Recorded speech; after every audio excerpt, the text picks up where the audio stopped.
So yeah, that's Crisis or Heroes in Crisis. I always say Crisis first by instinct, because I'm going to say Crisis on Infinite Earths, but no, Heroes in Crisis is what we're getting. So Tom King, Clayman. It starts at the end of September, so we'll have that in solicits next week, which we'll be getting on Monday. So, uh, good stuff. I'm excited. I'm actually kind of intrigued by this.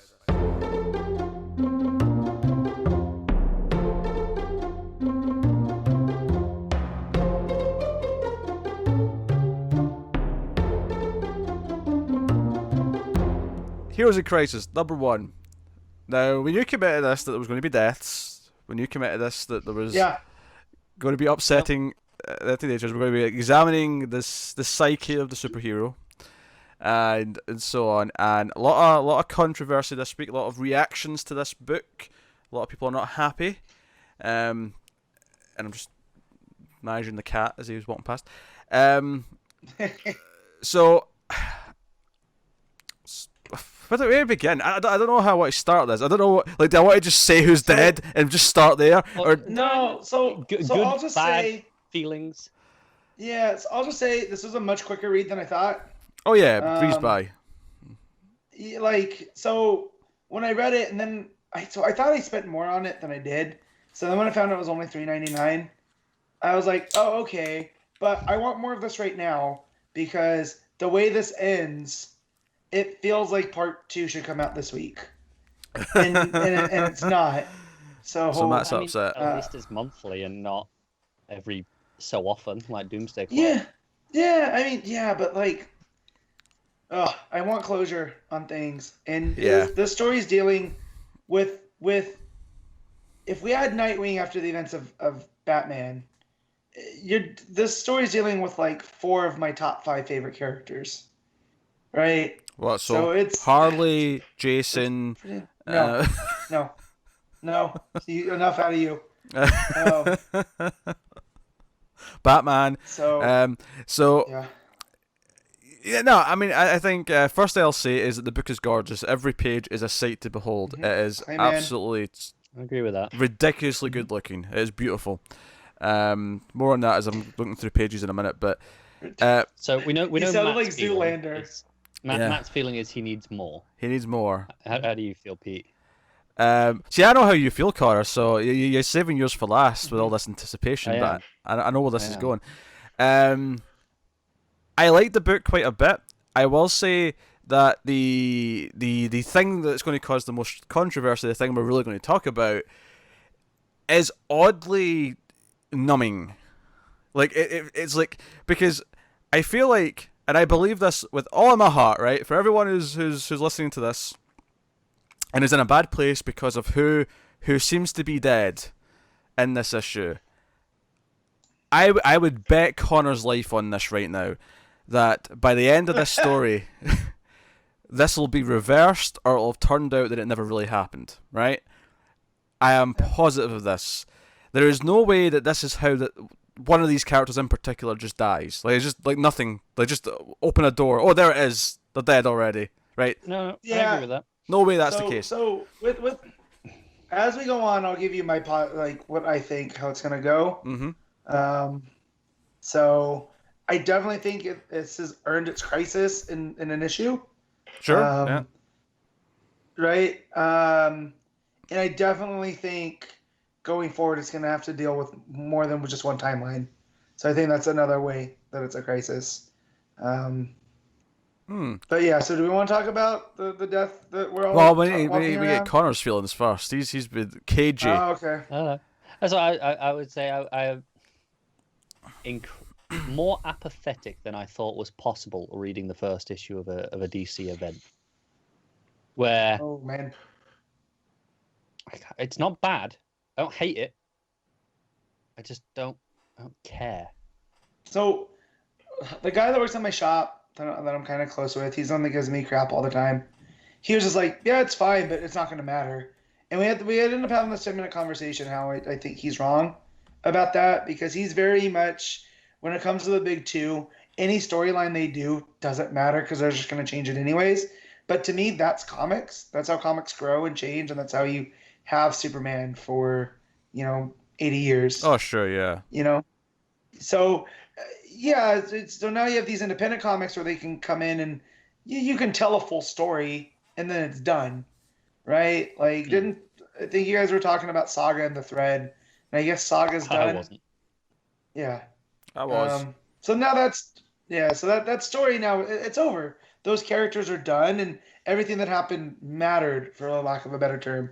But so just to say that just because it's the big two, and these are characters that can be killed and resurrected and killed again and then resurrected and then changed, and I don't necessarily mean that this story can't matter. So, but Connor, do you ultimately agree that this does matter? Like, you can be apathetic to it, but I don't that's know. not what's driving your apathy. What's driving your apathy? It feels. Maybe it is that I feel like it doesn't matter. That I don't care about anything that happens because it feels like it has no weight to it.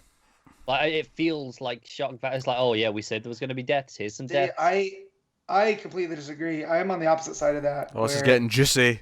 Conflict. No, it totally affected me, and I feel that this has weight because of the way that King has decided to tell the story. Now, like Pete was hinting at the beginning, if it all turns out like this never happened, Mike. I can sense it coming, so I'm stopping you before it hits. Along that line that he's going, I might change my mind as the story goes on. I might go, do you know what? This is starting to work for me in this issue. I don't care. Here's the thing.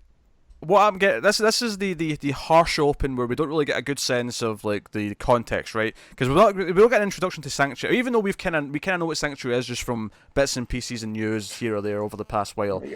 We don't get like a solid introduction to this issue of what Sanctuary really is, and it just kind of opens with something bad's already happened, and we get this sort of intercuts with this Harley and Booster Gold stuff at the diner, with them. And we get, Superman arriving, Batman's telling him, hey, don't touch it, it's a crime scene, let me do my forensics, because I'm Batman, damn it. And Diana's like, he knows, Bruce, calm down. By the way, that page of them all flying, Superman. That page where they're all flying towards the Sanctuary, gorgeous, one of the best ones. Yep. Beautiful. And Superman, and honestly, one of the most heartbreaking ones, because it has these like interlude pages where it's like the people who are at Sanctuary have been interviewed. Yeah. And you get one with the Blue Jay, and you get what was the Fire one, Firestarter, whatever his name is. Let me find him. The one who says things are just heating up. Hotspot. That was it. Thank you. Honestly, I'm just warming up. The saddest part of this book is when Superman can't remember his catchphrase. See when he's looking at his dead body and he's like, he had a thing that he said. What was it? I can't remember. That you got the catchphrase wrong there. That's funny. I did that intentionally. That was for comic effect. Sure. What can I say? Hotspot's not exactly a big deal, alright? Yeah, he's no Cold Snap. He's no Cold Snap. Hotspot and Cold Snap, man, they're arch nemesis. Nemesis. Oh, I really hope so. But so obviously this is all going on, and I like how King tells his stories typically. He's had some flubs here or there. I like the tone of the story. I like the setup of the mystery of what's going on. I like the sense of tragedy. The part that leaves me a little bit numb is the shock value that they're trying to go for with who's dead behind the door, right? So here we're going to talk about it. Just in case, really spoilers. Yes, really spoilers here, right? We have kept it until now. You've probably seen it online already because the internet's dicks. Yes. Opens the door and Roy's there dead. I'm like, I can live with that. And Wally's also dead. Fair enough. And it's like, oh man, and like this is because obviously everyone up until now, it's that Suicide Squad thing where you've got your two new no names who are there to prove that the bombs in the next work, but they don't kill any of the main characters, right? That's who you get first with the Blue Jay and the Hotspot, and then you get into the house, and that's when you get Wally and Roy, and it's like, oh shit, these are real characters. These are characters that we care about. And well, you also have Commander Steel, right? Sure. In there, Lagoon Boy, who I recognize. He's a Z-lister, but still, he ran with the Titans. Yeah. The one that got me was Blue Jay because I'm looking at the page of the birds eating, and I was like, that's weird. That looks like they have a mask. And then you turn the page, and it's Blue Jay in his confessional, and you see the mask, and they're like, oh, man, that's brutal. Yeah. You know, it's one of those. It's so what you don't see. Yeah. So Just for the record, I know these are pre-established characters. They're just very yeah, obscure yeah. ones. Because I said no names. They just introduced for the sake of killing for Suicide Yeah. You know, Squad. it's funny when I was speaking to Rucker last week, Yeah. and he was saying that's the reason he's never going to do a Suicide Squad book, Yeah. because they won't let him do what he wants, because he feels like no, they'll go, hey, here you go, but you can't kill these six Yeah. characters. And he's like, well, there's no point then. Yeah, I could see him being like, "No, I'm gonna kill Catman," and they're like, Yeah. "No, you're not. We like having Catman in the quiver." Like, no, I Yeah. don't want to do it. Like, It's a classic conundrum with comic books because they have to be ongoing. You have to keep your characters around. And I mean, I've been on record before, and I'll say it again. I still like if I was Doctor Manhattan when it comes to comic books here, and I could just alter events and just keep things in continuity. As far as I'd be concerned, Bruce would actually have died in Batman R.I.P. or in Final Crisis, and Dick would still be Batman, and Barry would still be dead, and Wally would still be the Flash, right? Because I believe in those changes sticking, right? And I'm not like angry that they went back, but like that's where we are now, and that's fine. But I'm all for killing the big characters eventually. But I'll say this: I am far more interested in killing Bruce, Clark, or Diana than I am killing Wally, Cass, or pick a Robin. see, Do you know what? That's the one. Except thing Jason. That makes Jason me can go before Batman. that this, yeah, It's for the record. the one thing that makes me go, well, could this be real? And we're all kind of of the mindset at the minute going, nah, probably not, right? right now, it's real. I'm mourning. No, for I think Wally. because of how they reveal it, unless they spend time over the next 9 issues making it feel more important retroactively by building up what their death means. Yeah.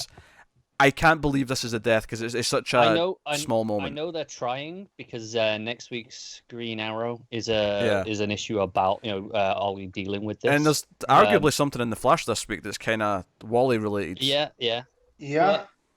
But here's the thing: that the reason why I could believe it is Didio's back in charge now, right? Yeah. And Didio hates legacy characters. And this coming a week after, or 2 weeks after the Nightwing thing. You say he's back in charge, but he's always been in charge. No, but Johns has been the one calling the shots for the past 2 years, until recently, where he stepped off to do his own side label, and Didio's come back in to lead the charge. Yeah, but I feel like Heroes in Crisis has been in development for longer than Didio would have time to screw it up. I feel this feels like fear-mongering to me in a mild way, and I would say, you know what, if we get to the end of this story and Wally's actually dead, then we can have this conversation. Right now, I think this is baseless. No, I'm just saying that's the only thing in my mind that makes me go, well, maybe is that this isn't Wally on the floor. It's just a middle finger to Jeff. I think this is ignoring the idea that Didio actually learned something from the New 52 being a massive failure that everyone hated. Yep. Right? Yeah, I mean, well, Nightwing's got no Nightwing. Yeah, well, yes, he does. I'm tired of having this conversation with people. As much as I don't like Lobdell, at least Nightwing's going into a different direction based off of something King's doing in Batman. Like, there's a sense of continuity between the books, and I like that. I don't necessarily like when they're all compartmentalized, and like whatever it feels like, whatever Nightwing's doing in Nightwing doesn't impact anything else. So, if that's the direction that King, who has spent time with Nightwing during Grayson, had an idea to do, then at least let's give it time to try it out. Like, again, I don't like Lobdell coming to Nightwing, but again, all of this. I mean, again, I want to, really reaffirm that I don't think this is true. I don't think this has happened. I don't think they are dead. But you're assuming that these are King's ideas and it's not editorial going, hey, we want you to do this with Nightwing. Because I feel like King's got enough credit to where he's like, hey, I have this idea. I want to kill Wally West. And he's like, well, why? He's like, well, that's the whole point of the story, is about how trauma affects different heroes. And like, well, we just brought him back. He's like, I know. That's why it's going to work. Because if we all had money down on who was dying, none of us had actually money on Wally, right? Like, yeah, not until like spoilers and leaks and rumors started coming out about it. Exactly. So like from everything that I had seen with Wally, it was like, oh, he's just going to be a side character in this, and like, oh no, my money was on Kyle Rayner, right? Because That would have been way more satisfying. Well, see, it would have been. Shut your but face. It wouldn't have been. It wouldn't have been as affecting. The fact, like, I turn that page and Wally's laying sprawled out, and Superman goes, "Wally's confirmed." Like, he's known Wally since Wally was. Joe, what's funny about this? Right. Joe, what's funny about this is that if you go back to the Titans issue last year, where Wally's heart stopped, there was a joke afterwards where Nightwing said, "Hey, can you stop dying, please?" And that's just really funny to me now. I think, Matt, you're talking about your reaction when you turn that page. Is I had the complete opposite reaction. I turned the page, and I see, oh, it's Wally, and I mean, Roy, whatever. Roy's probably fair game. It's Wally. Okay then. This is the thing, though. This is partly why I don't think this is sticking. Whatever way it is, and even if technically it sticks at the end of this book, and that'll still be kind of a problem. But at the same time, what about the end of Doomsday Clock when the world gets reset or they change things again? Like, is this going to finish before Doomsday Clock? We're 9 issues now instead of 7. Well, it was always meant to be. Again, it was always meant to be 9. We talked about this last week. He's just changing the numbering. So instead of there being 2 specials that flank it, but it still extends the length though, because now it's 1 a month at 9, as opposed to those 2 extras might have been the same month as regular issues. Full out. I don't know actually, because Doomsday Clock has 5 left. Has 5 left, so that's 9 months. Because you'll have to account for a month after the last one.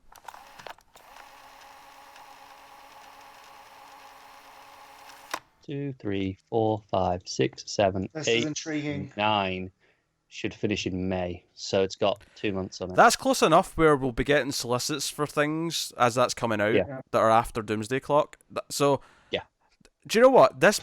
I wonder if this is actually something why they added those 2 issues into the main book to sort of draw it out to around the same time. Maybe. This is interesting. So my thoughts on Wally just were, I felt like a family member had died, and I know that sounds ridiculous, but like, Wally's my Flash. So when I turned the page and he's laying there, I went and I was like, no, that's not Wally. It was like a legit, like when you find out a family member has died and it takes a second to sink in, and you're just like, no, someone's lying to me. And do you know the other thing that's getting me about this is that Williamson's run on Flash, not only have I always had the impression that Wally's coming back to it at some point, even the way he deals with it in this week's Flash issue by hinting that something's happened, it doesn't, like, I've not heard anything from Williamson that sounds like he's upset that he can't use Wally anymore. It sounds like that everything sounds like it's all part of the plan. So let's continue talking about, because we see Booster and Harley, they start fighting at the diner, and you think, well, Harley's snapped because of what we know about Harley and what we know about Booster. But it turns out that actually Harley thinks Booster is responsible for all the deaths at Sanctuary. Yeah, they think each other's responsible, essentially. Right. And then I did think Harley was a little bit more manic than usual. Yeah. Yeah. I don't know. I don't, just the way she's like, seeing everywhere a stab, like. I mean, right, okay, I get it. Harley's crazy. But I bought that as she's just witnessed people being murdered, assuming she's not the killer. So she's in a more frantic state than normal. Yep. I mean, this is like 20 seconds after she eats a slice of pie, so. Aye, but she's also. Like you say, she's crazy. She's gone back and forth, but she's just went through this big trauma. That's how I took that as. I was fine with it. Fair enough. Right, and so, and it ends with Booster, and his talking about how, It's in the interview, just to clarify. Yeah, during the interview, and he says everyone's messed up, including good old Booster Gold, and so he says, "I'm here, I'm ready, I'm talking, help me." So, oh, man. I don't want to think that it's Booster. But if it is, I also think, like, there's ways to fix it because timey-wimey. You know what I mean? So I feel like there's the back door is when you do something with the time traveler. You know? I feel like the way the comics audience reacts to books is very reactionary, and we see it all the time where something's set up in issue 1 or 2, everyone reacts as if, everything's changing, but it's like, no, wait till the story ends and see how it actually deals with something. Well, I think I think what the comics community don't, as a whole, or at least the vocal ones who get really loud on Twitter and stuff like that, what they don't really stop and think is, how is this actually building the drama in the story right now? What is it doing to the characters that are here? Right. How is Batman and Superman and Wonder Woman reacting to this? You know, what is the mystery here between Booster Gold and Harley? And if you don't think any of this works, then that's fine. And I know some people are just upset because, oh, this is like a really dark story where the whole point of Rebirth is that we're going to get away from dark. I don't necessarily think that the problem with the New 52 was that it was dealing with dark stories. I think you have to do dark stories with your brighter characters to give them the drama occasionally. I get where they're coming from, though, because Wally is meant to represent all this hope. And this is the way things are going back to. And again, we talked about it in Doomsday Clock. That's John's thing. Yeah, I think if you look at Wally as representing Rebirth, that's kind of what he was, right? Yeah. Right. You know, and then to just kill him off here, basically off screen. We don't see the act in the first issue. I get where those people are coming from, but again, I can be reactionary. We all know this. Oh, we know that. I want to flip tables, right? But in an event like this, I've been reading comics long enough. Like, just relax and let's at least get 3 issues before you burn it down. And you know. And again, what I say is, okay, what is the effect of that if he represents Rebirth, and then the tease at the start of this is that Rebirth might be dead because Wally represented all the hope that we had, and he's gone. How does that make us feel? And again, you can argue about how effective that is, if it works or not. But I think the intent here is to use that to drive those feelings, and that's why I think that this is a tactic. And I think by the end of the book, one way or the other, if it's in this book or 2 months later at the end when Doomsday Clock finishes, I don't think we're losing Wally forever. I don't think that's the case here. But I mean, maybe I'm just in denial. Maybe I'm just like, you know, I'm hurt and I'm not wanting to accept it. Maybe this version of Wally, right? That can't be with Linda because of different things, and it's a different. But maybe classic Wally after Doomsday Clock resets, where he has the kids, and it's, you know what I mean? Like, it picks up right where Flashpoint left off. Yeah, I mean, I don't know. Yeah, I think it's debatable if it's just cheap shock value, and if you think that doesn't work, and that's fair. If that's your complaint, then I think that's fair. But just see how it goes, I guess. Personally, I don't feel that way, and I'm usually the first to decry cheap shock value at things, but it made me appreciate Harley, because that whole scene with the pie, and it's weird, but her going in there almost like back into therapist mode or psychiatrist mode to talk Booster down. I appreciated that about her. For me, exploring a darker story with these characters that are brighter, that are these heroes, for me it's about testing them and ultimately coming out more hopeful at the end because of them overcoming whatever this is. With the New 52, the problem was everything was dark and gritty, but it was dark and gritty without any kind of point or release from it. Yeah. Whereas there's a lot of fun stuff going on right now. You read the Terrifics right now. You're telling me that's not light and pulpy and fun and delightful. You know. This is why I feel so strange about this comic, because like I'm not angry at that this has happened. You know, I kind of just I'm not enjoying it, but I'm not angry. I'm like, yeah, okay, it's an issue. I'm not saying, we shouldn't be doing this. It's too dark. There's like I said, there's plenty of light stuff, and I've got room for both. I love dark stories. I don't know. I don't know. You read Red Hood. Yeah. To quote Joss Whedon on the subject of the hit television show Buffy the Vampire Slayer, when Buffy's sad, even Matt's getting sick of it now. When Buffy's sad, ratings are good. That's where the drama comes from. Well, I mean, if everything went off the way it was supposed to, we'd never have any of these stories. You know, like, conflict is good. Yeah. So I'd say, wait and see. Stick with it. Tom King is a good enough writer where I'm into how he presents the story. I think it's frustrating in this sense because it hits us with this really hurtful thing, and then we have to wait a month to possibly get any more of it.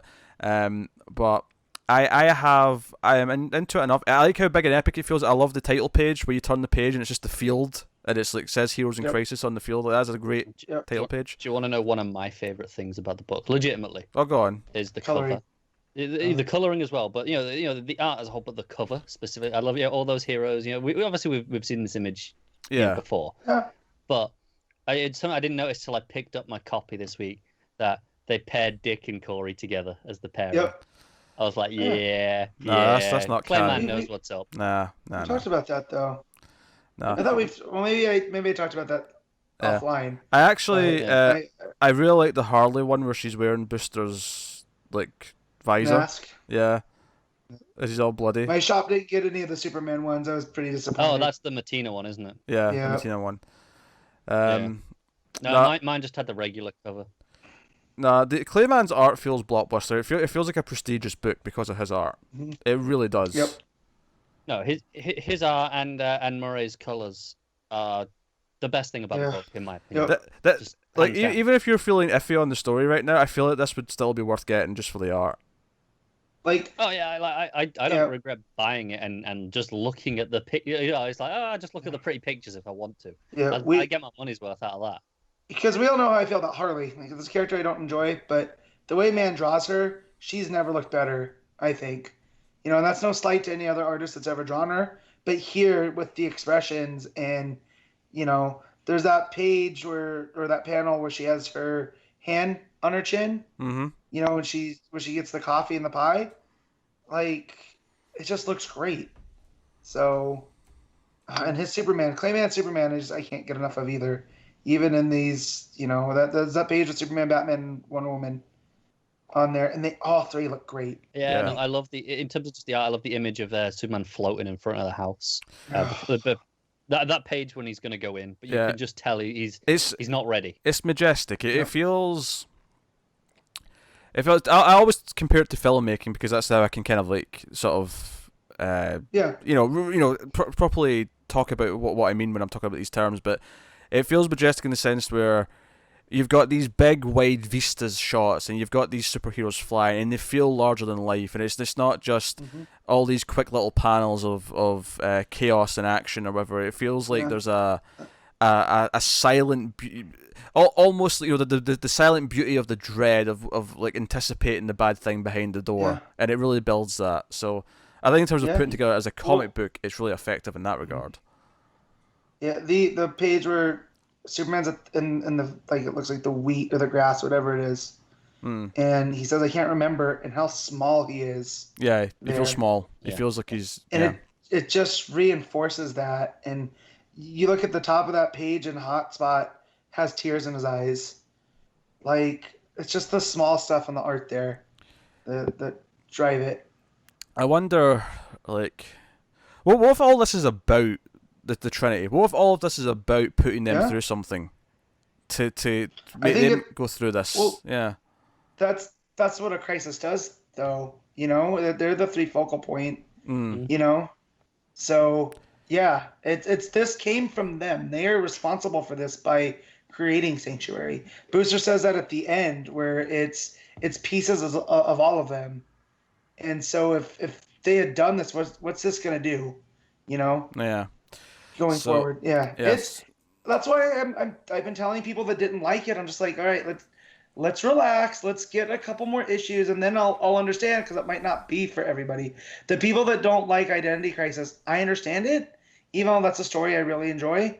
Yeah, I feel like there's a lot of crossover between people who don't like Identity Crisis and people who don't like this. Yeah. I'm on the outside where I like Identity Crisis, but so far this isn't working for me. But obviously you'll find out if that changes. I'm gonna keep reading as time goes. I mean, it's one sort of thing where it's the big event, so you kind of just have to. You're kind of locked exactly. I can go. Oh, right. I don't enjoy Bendis' Superman. I'm not gonna read it. Fine, whatever. I feel like I'm missing out on that part of the universe. Don't be wrong, but I can live with it. When it's okay, no, this is the universe-wide event. This is the big thing. No, I've got to read that. I've got to be up to date. I can't not be. Yeah. So I'll stick with it regardless, even if I end up hating it halfway through. By the way, I mean, I said this when it was announced, but this is our first crisis as a podcast. Just want to point that out. It's our first crisis. Yeah. It's a sweet and moment in our it's already history. made me feel things, and I feel like King's already checking boxes where he's like, "Oh, Crisis kills Flash, dink, done." So. Yeah. That's so good. So I think that's before I said when I read it. I posted in the Facebook group in the comics thread is I've read Heroes in Crisis. I have thoughts, but not I have feelings. Because that's the key thing. It's not making me feel anything. It's weird. Like, we all know I love Connor Kent, but and I did shed tears when he died Infinite Crisis, but that was just like, I don't know, probably because I was younger, whatever. But being as old as I am now, when Wally died, it hurts. Like when I think about it, like and as stupid as it sounds, because these are fictitious characters, feels like a family member. You know, like I don't know. Do you know what? Okay. Just in case anyone's not read Doomsday Clock, I'm going to keep this spoiler free. But the revelation in that first 3 panels, Yeah. I got sadder over that revelation. No, see, that made more actively upset than I did. That didn't make me sad. That made me angry and want to punch I did Manhattan. Both. I was angry. I was angry and sad. Squaring that atom on his forehead, just like you piece of garbage. Right. But that's the thing. I mean, maybe it's my fault for reading Doomsday Clock first, but I had so many feelings in that. I read Doomsday Clock first as well. That's did I read this. So Matt, what are you giving Heroes in Crisis issue 1? You ready? You ready? I'm giving this a 10.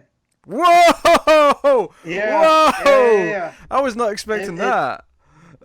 It made me feel things. The art alone, like, yeah. I'm giving that one a 10. Now, for some balance here, Connor, what are you giving Heroes in Crisis issue 1? I mean, it's gonna feel really hard. I mean, I'm giving it like a 5.5. Oh, Jesus Christ, Connor. No, it's not a bad issue because it's not below a 5. Anything that's 5 or above is still, it's perfectly acceptable at the worst. But it made me feel nothing. I was just like, the craft is good enough and the art is enough to, okay, it's competent, it's decent, I guess enough. This is art in a nutshell. It's subjective. Yeah. You know? Yeah. So it's not as subjective as Connor's face, but yeah. So my rating for Heroes in Crisis. Well, that's good. If I said it's objective, then that's implying that it's just ugly no matter what, and there's no disputing it. True. Yeah. So that was a compliment, basically. So my rating for Heroes in Crisis, Connor's rating is silly to me. Matt's low is a bit. So Matt's rating is silly to me, but is a bit on the high side for me as well. Obviously, I am trepidatious. I feel a little bit numb about the events because I instantly went, as soon as he opened the door, I was like, this isn't going to stick. But there's a lot of good drama to get from it and what happens to the characters. But the art is gorgeous. I like the way it's told. I like the interviews that are spliced in. I like all that stuff. It feels like a big epic thing. So I'm going to go with a very encouraging 8.5, which is closer to Matt than it was Connor's, for the record. Yeah. I mean, Connor, I did tell you that this was the biggest issue for me. You know? Yeah, so, but I wasn't. I was, even after everything we've just spoke about for about half an hour, I still wasn't expecting the 10. That genuinely shocked me when you said that. Sometimes I throw a curveball. Certainly, I liked it a lot. I think it's worth reading. Divisive, shall we say. Mm-hmm. So, we'll start with the biggie. We'll start with Heroes in Crisis issue 2. Tom King writing, Clayman on art. And much controversy this book. It seems like every issue that comes out of this, there's going to be a pissing contest on the internet to either praise or complain about everything that's going on in the book. And a lot of it does come down to really sort of online pissing contests and just general snarkiness. I'll just give mine where I am just taking this in as it goes. I'm trying to just be zen about it because we all know I can overreact, and I do overreact. Yes. Right. I liked what was in this book, but I don't know how I feel about the story, if that makes any sense. I think it kind of does. The testimonials from Batman, Wonder Woman, and Superman, I thought were great. The overall plot of Booster and Harley and who done it and who's actually dead and who might not be dead, and I don't know what to think on that yet. It's only 2 issues. Yeah. And I feel like we haven't been given a lot to chew on. I think it's a really well crafted comic book. I feel like it feels epic in scope. It feels like a big event. It feels, and part of that's the art because the art's so good. But just the interactions between the Trinity, them being at the center of this and sorting this stuff out. Barry finding out about Wally because Booster's a bit of an idiot in this book and brings it up without realizing that he doesn't know. That stuff for me is mostly working, and then the implications of the ending and the stuff that's going to come from the testimonials is kind of interesting. Because there's a wild Los at the end. Los is in the Daily Planet, and we're doing some spelling jokes, which you can't spell things, and apparently Arsenal's testimonial from Sanctuary has been sent to her. Someone has this footage, and over the course of the book, we saw both Superman and Batman reveal their identities. Batman takes his cowl off. Superman's talking about growing up in the farm as Clark Kent. There's all these things. Right. So obviously we're getting to these big things. This is arguably the bigger threat here of not only who killed these people, but who's behind this and who's actually going to reveal potentially who they all are. Not that I expect to actually have Batman and Superman exposed by the end of it. Yeah. And if they are, then that'll be something else that's reversed for sure. Because obviously. Yeah. So the thing that I really bit into here was the interaction between the Trinity and them finding out what killed Commander Steel, and that it was because he's impenetrable. He's basically Colossus from the X-Men with his skin, so he should be indestructible. But they find a lump in his throat, and it looks like a pair of Joker's chattering teeth. Yeah. Were shoved down his throat. Which would mean, it would point to Harley.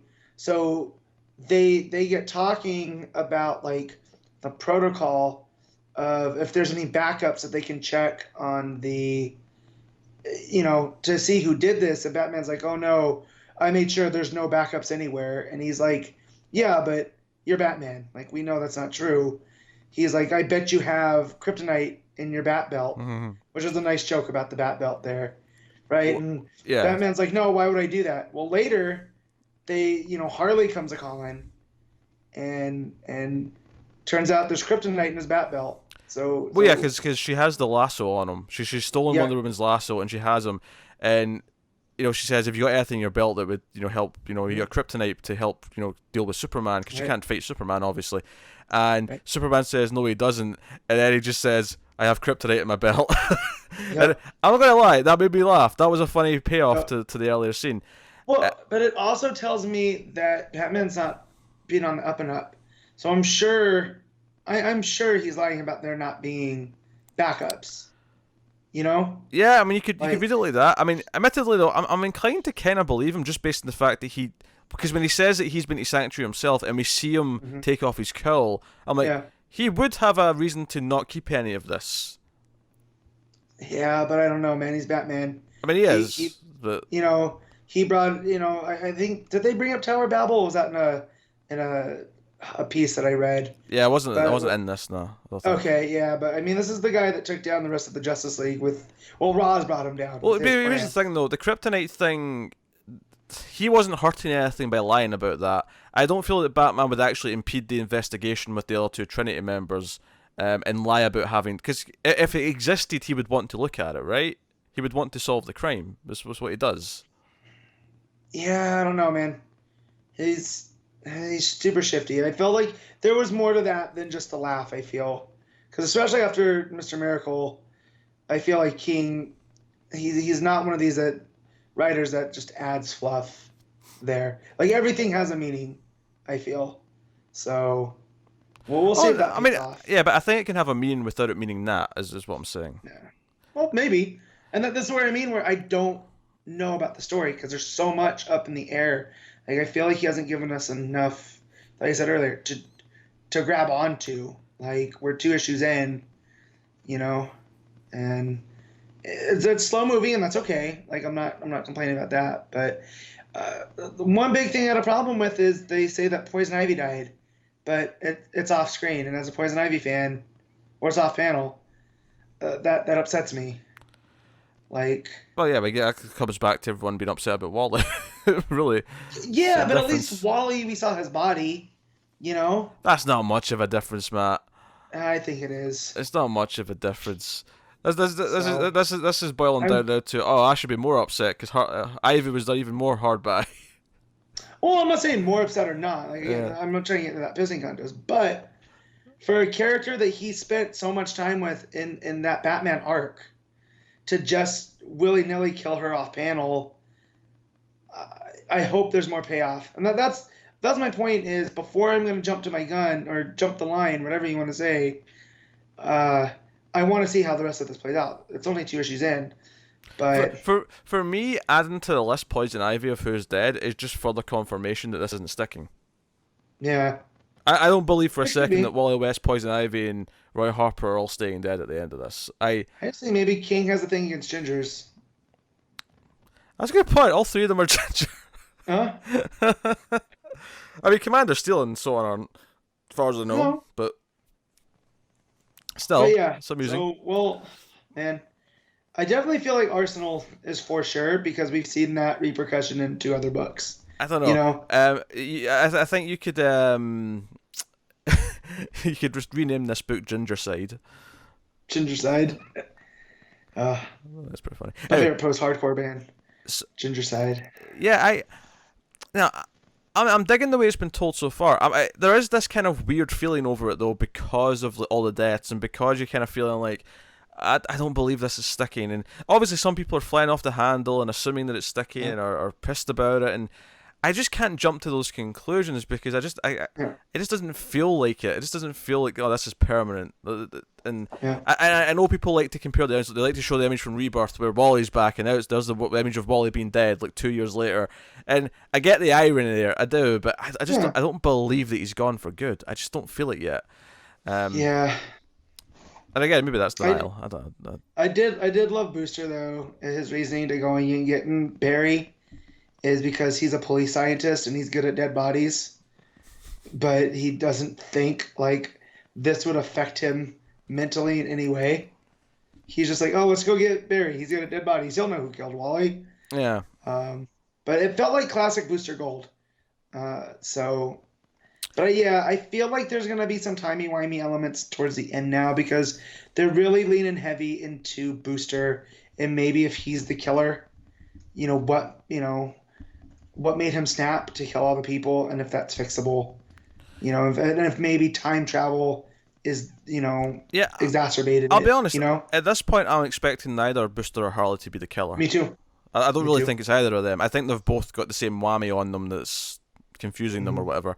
I did like the confessionals. I want to go back to them for a bit because I like this idea that they feel very meta, especially Batman and Superman's, where it feels like they're having conversations with themselves that we as fans often kind of have and talk about. The idea that Batman's kind of admitting, hey, all these kids that I've trained to help fight, they've all kind of ended up dead in one way or another. And it's like a moment of we pointed admission. out on the show a couple weeks ago. Yeah. And it's this moment of reflection. And then Clark has the moment where he's like, am I Clark or am I Superman? And, that's a debate I've had many a time. And I always come back to he's Farm Boy Clark. He's not Clark Kent at Daily Planet. He's not Superman. He's Farm Boy Clark. And both of those are an extension of that. But I like how King put it where it's, I was Clark Kent and then I became Superman. But then I became Clark Kent to hide being Superman. Yeah. And it created like this Russian nesting doll of who is Clark Kent. And I never saw it really put that way before. Yeah. It would, like, we know it from the different versions and whatnot, but him having an identity crisis about it. Yeah. Like, who really am I? What I point out though is the way I just phrased it there about who the real Clark is. That's not me critiquing the way King said it here. I actually think the way King said it here agrees with what I say. It's just that's how I usually phrase it. The way he's phrased it is that Clark became a different thing when Superman became a thing because it had to be enough different to for the reasons. Right. And the idea, as you said, it's Clark at home on the farm. Yeah. Is who he is. Or another way to put it is that they're all him. There's no you can't take one away. One's not fake. They're all part of him. Yeah. Yeah, which is it was always funny is, in Christianity of the Trinity there. Yeah. And they're as it's been explained to me, they're all one and the same. And that's kind of with Clark, Superman and Daily Planet Clark. Is they all are one and the same and they create one greater thing. So I feel like King drawing inspiration from that. But I really liked it. The one that confused me was Wonder Woman's.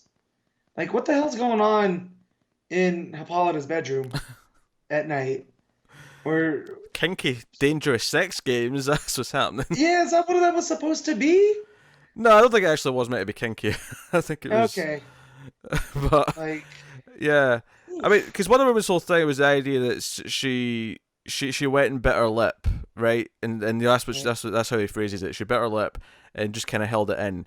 And Sanctuary's her finally sort of like going for help, but then she kind of backs off at the end and says, "No, you know what? Other people need help more than I do, so I'll just keep biting my lip.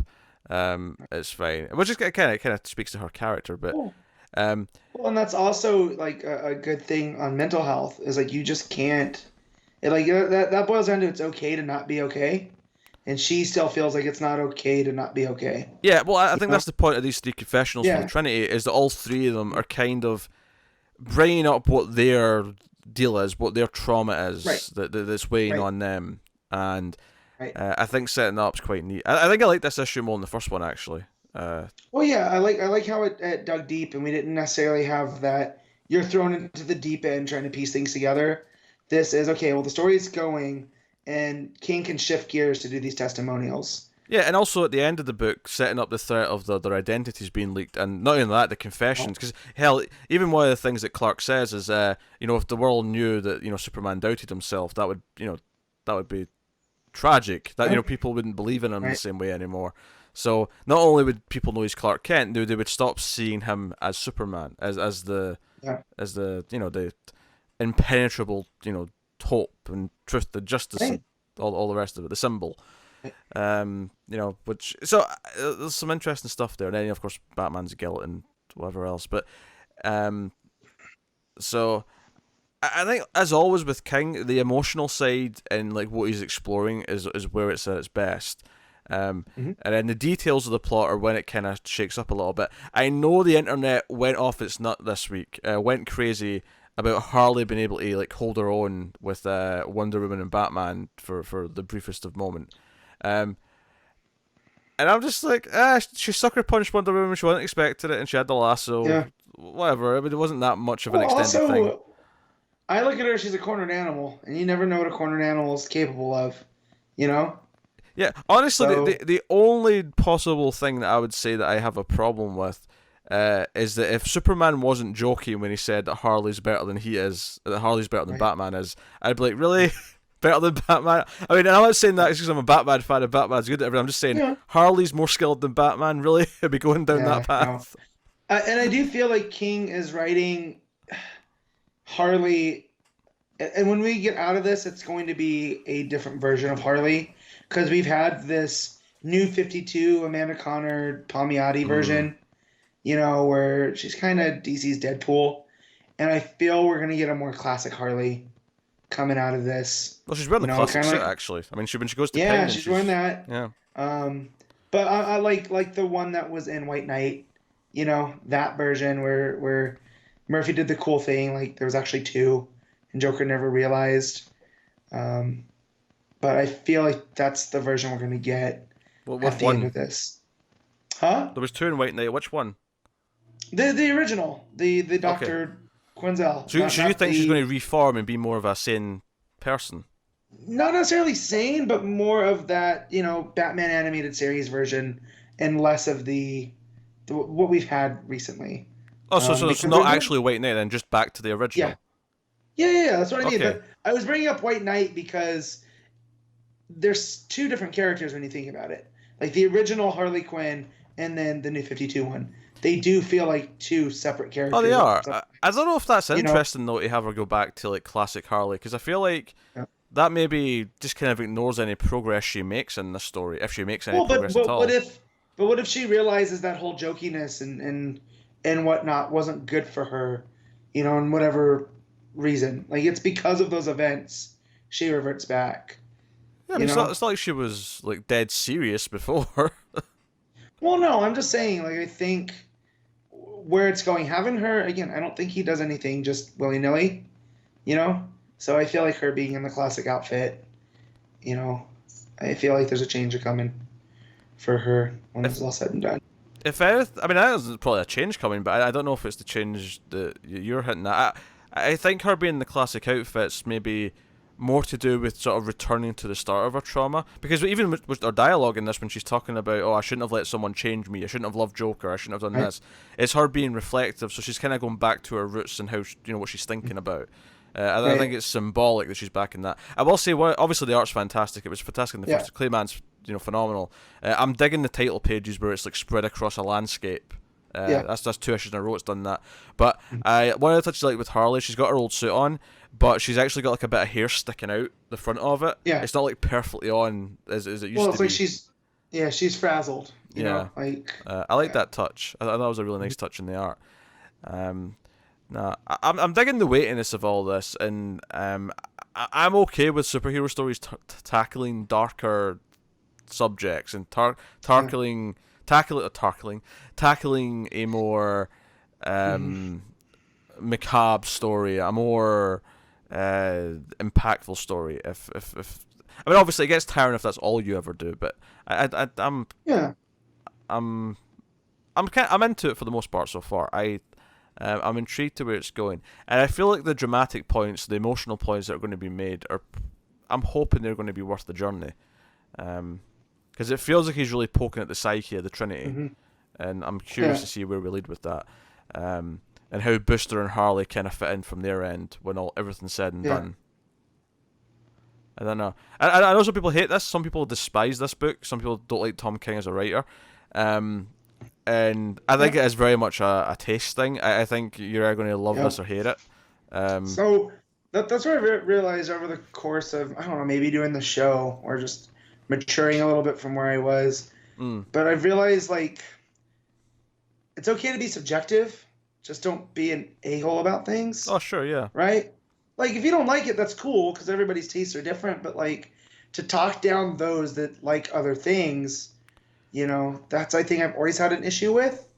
But now I'm just kind of like, where I used to poke the bear at that. Like, someone talking crap about superhero books because they only like indies. Now I'm just kind of like, well, cool, whatever, man. Like, I'll be over here reading my superhero books, Yeah. But yeah. Yeah, I just to go back to the original point, I said this a lot in the first issue as well. I don't believe for a second that these characters are staying dead when we're done. Yeah, I feel like it's going to be timey-wimey. If not timey-wimey, then Doomsday Clock's ending like a month later. And that might reset things a bit.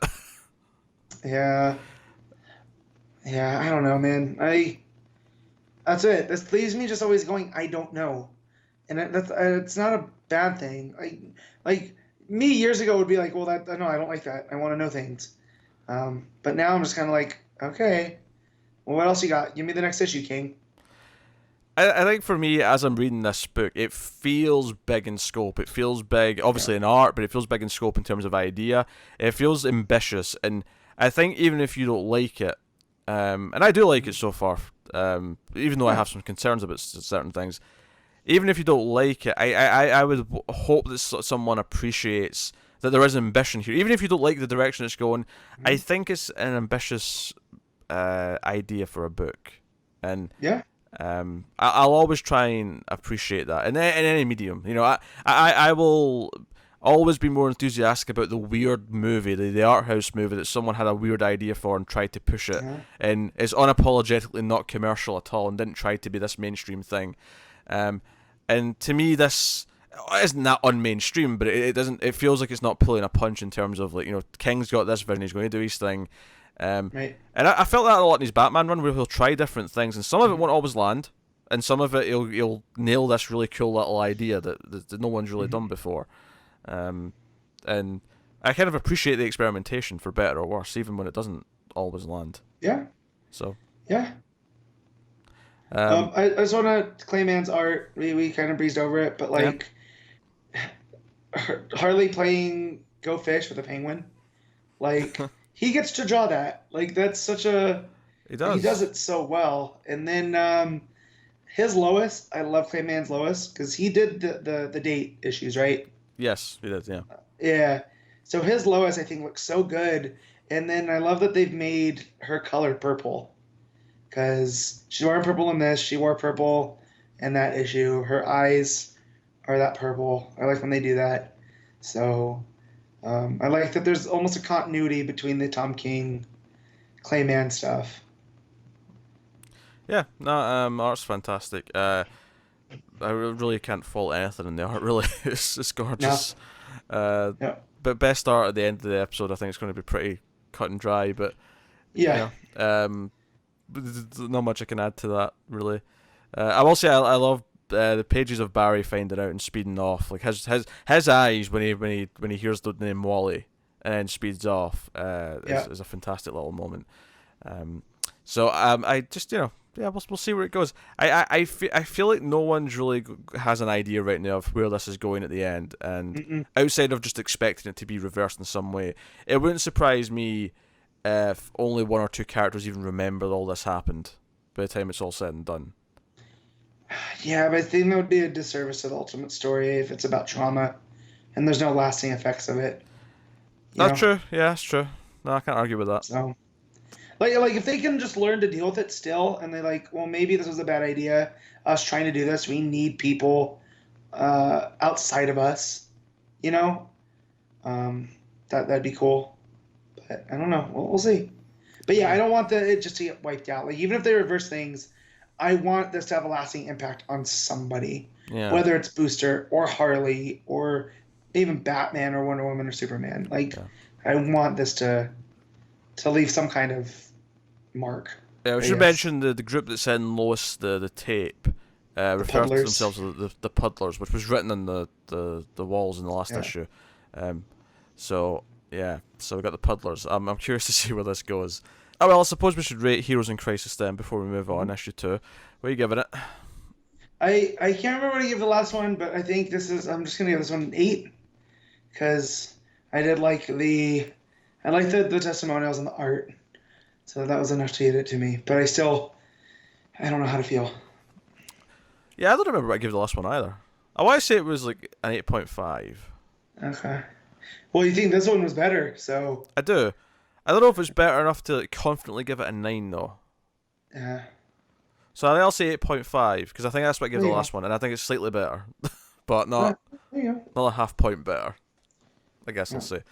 I'm intrigued though. I'm looking forward to the issues.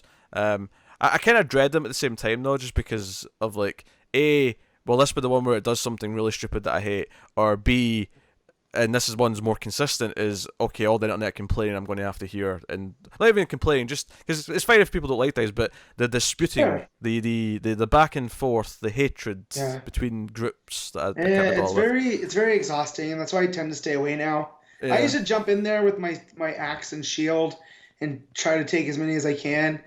That's not my life anymore. Yeah. Heroes in Crisis. This is issue 3. Tom King writing. We got Clayman and Lee Weeks on art. So this issue focused on the final day or days of Sanctuary, with Booster arriving, and we see Wally and we see Lagoon Boy, and what their therapy was kind of entailing on the last day or so before the murder happened. The murder came to town. Yeah. So I can't get a beat on this book. I said that in on the thread. And that's not good or bad.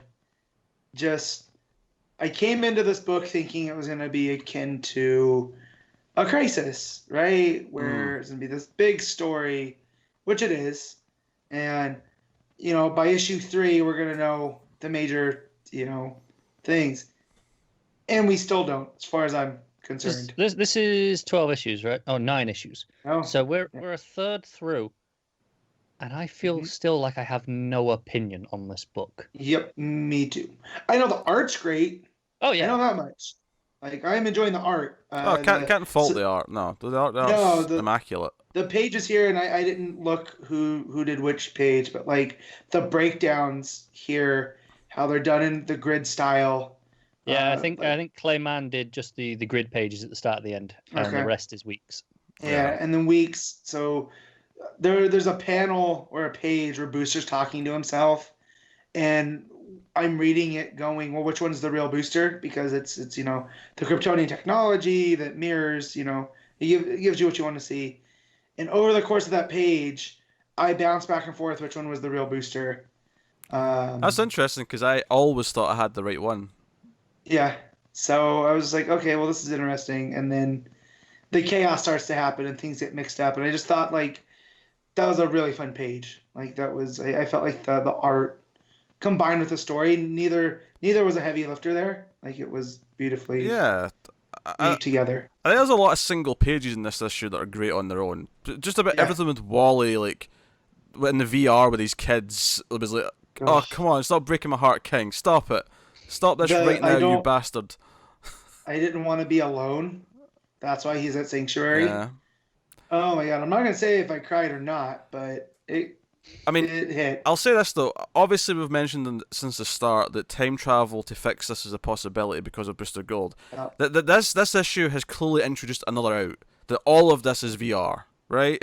Yep. That's another out now. We have 2 outs at the end of this. So far, the only lasting thing I can see from this is the death of Roy. Because it's been impacted. If this is VR, which I don't think it can be, given like what Matt's saying there, that we've seen Roy's death affect other areas of the world. No, that's true. That's true. If it is VR, who's in Sanctuary experiencing this? Whose VR experience is this? Mm-hmm. Harley, because she's the killer. Is she? Here's my take. She's a killer. There's not just one. Sure, okay. Yeah, they all killed each other with chaos. Like, I can see that. I think, something. But I definitely think time travels with... As far as Booster's concerned, I think that by the end of this, we'll get a classic interpretation of Booster. I think whatever his issues were will be fixed. And I feel that's King telling that story. Actually, just started with the gift. To go back to something that we sort of brought up there for a second ago, is that Roy's death has been mentioned in other books. Mm-hmm. It's had a knock-on effect. Has Wally's death actually been mentioned outside of this book? There were potential allusions to it in Flash. Yeah. But it is, I mean, the books that Roy has been mentioned dead in are the ones that, it has to have, the ones that directly affected it. Wally's death only really has to affect the Flash in the same way that Roy's has affected, Green Arrow. Because Dick being shot in Batman has had its effects, right? Yeah, to an extent. Because if you think about it, the cover on this week's Titans, which we'll talk about later, is the photo of the Titans, and Wally's crossed out just like Dick and Roy are, right? As if they've been knocked off. And thematically... But he was already off that team, right? Like, that was like the of the team members that were there... But they're all off the team. Everyone in that photo's off the team except Donna. Right. And the other ones aren't crossed off? I didn't look at it closely. No. Yeah, because Garth's not crossed off. Lilith's not crossed off. So, I mean, nothing in the book has them talking about Wally. None of them know about Wally. And yet they know about Roy. Right, they do talk about Roy. Yeah, Donna knows it in this very issue. That's minor spoilers for Titans if you're going to skip that one later. But Donna admits that she went to a funeral for Roy, but why does it make sense that she knows about Roy, but she doesn't know about Wally? Which makes you think that Wally, maybe something happens to Wally in Sanctuary, but he's not dead. But Roy is. Is that what we're saying? Yes. Roy's dead, but Wally's not. For sure. Because I never thought about this before, but it's actually a really good point. Why does Donna know that Roy is dead and there's been a funeral for Roy, but no one seems to have mentioned Wally? And it's fine if you say the Flash is set before everyone finds out. That's fine. Yeah, that's what I was thinking. Yeah. So I forgot about Titans. But Roy and Wally were found at the same time. So if there's a funeral for Roy with Donna and other heroes there for that, then how can they possibly not know and mention about Wally? So here's the thing. In those, does she say that he was murdered? That Roy was murdered? Or that he just died? To be fair, no, she never does. It's always just Roy is dead. I'm trying to think back to the Green Arrow funeral issue. I don't think they ever specify how he died. I could see that, Sanctuary happens, but not really, right? But Roy ended up dying of an overdose. Yeah, what if Roy commits suicide by the end of this? Or something like that. I can see and by that's the why end, Ollie... we get everyone back to life, but then Roy goes again. Yeah, Roy either intentionally kills himself or. Right. But I mean, which one's sadder is up for debate, I suppose. Yeah. But someone really doesn't like Roy. Because either way, Ollie would be raw and feel upset with himself for letting him down, whether he was murdered or it's an OD or a suicide or whatever. This is interesting. This is insane. I never thought of this until we started talking about this. Yeah. But Donna, because especially when she's talking about the group in Titans as a group, and she's like, "Oh, with Dick gone," and I have to admit, I was at Roy's funeral the other day. How can you not mention Wally? You have to know if they were found together dead, like we saw in this book. How could she not know that? Why would they keep that one a secret? Why would Roy's dead, by the way, but we'll keep it the other ones, on the down low. Like, doesn't make sense. So and I think other characters can die out of this, right? I just think that there's more to going on with Wally. Oh sure, there's a bunch of D-listers on the back page that I think are all fair game to go. Yeah.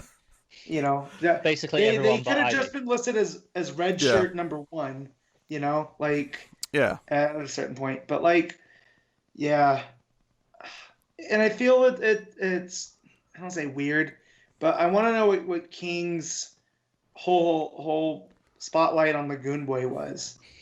And I know that sounds harsh, but this is the most I've ever cared about Lagoon Boy. And King was a fan of the Young Justice show. Yeah.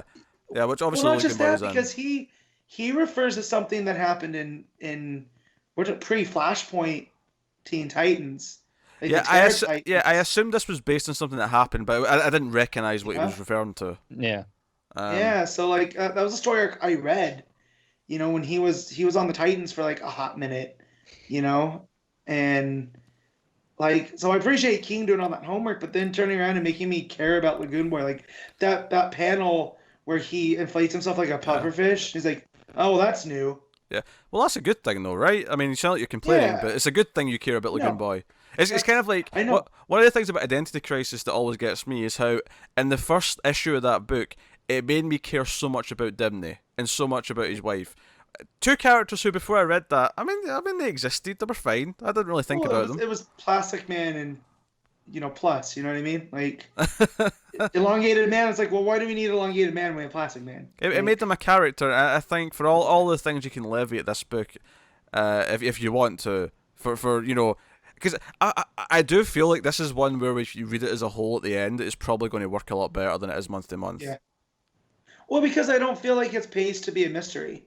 I feel maybe if it is paced to be a mystery, but once all the pieces come out, then it pulls together. But not in a mystery in that way like Identity Crisis was, where you're piecing it together alongside Batman. It's not like there's a red herring every issue that's like, hey, this could be the killer, or this could be that. Right. It's just a little frustrating to read monthly in that individual moments are pretty good, but then, like I said, we're a third of the way through the book, and I don't feel like I've gotten anything out of it yet.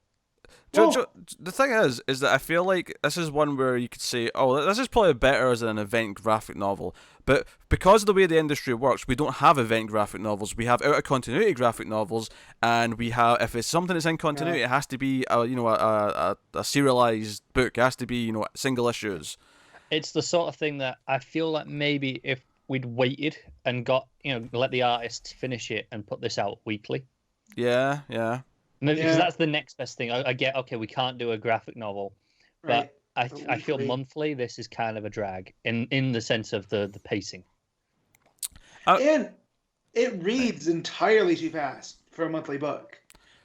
That's what I was going to say. I mean, you could say the pacing's a drag and the wait between the issues is a drag, but the actual pacing in the book is super fast. I read this so quick. No, I don't mean the reading pace. I mean the story pace. In terms of where we're 3 issues in, and I feel like we've done nothing yet. But I feel like we get through it and we read it, and it reads all fast, and now we have to wait another month for the next one, or a month plus, whatever it ends up being.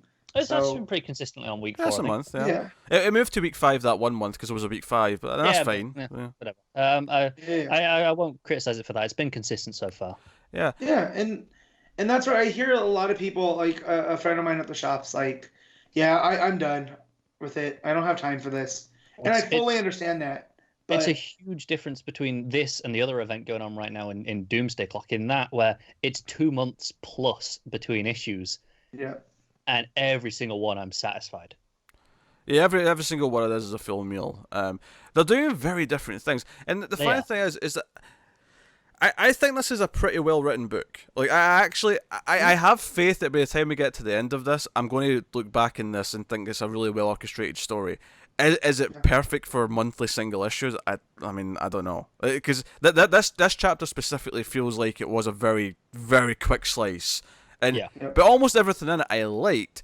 I know some people love to complain about, it was kind of like how in the last issue people were complaining, oh, Harley can take on the Trinity, and then this one it was like, oh, she can hit a speedster in the head with a hammer, and he should move out of the way.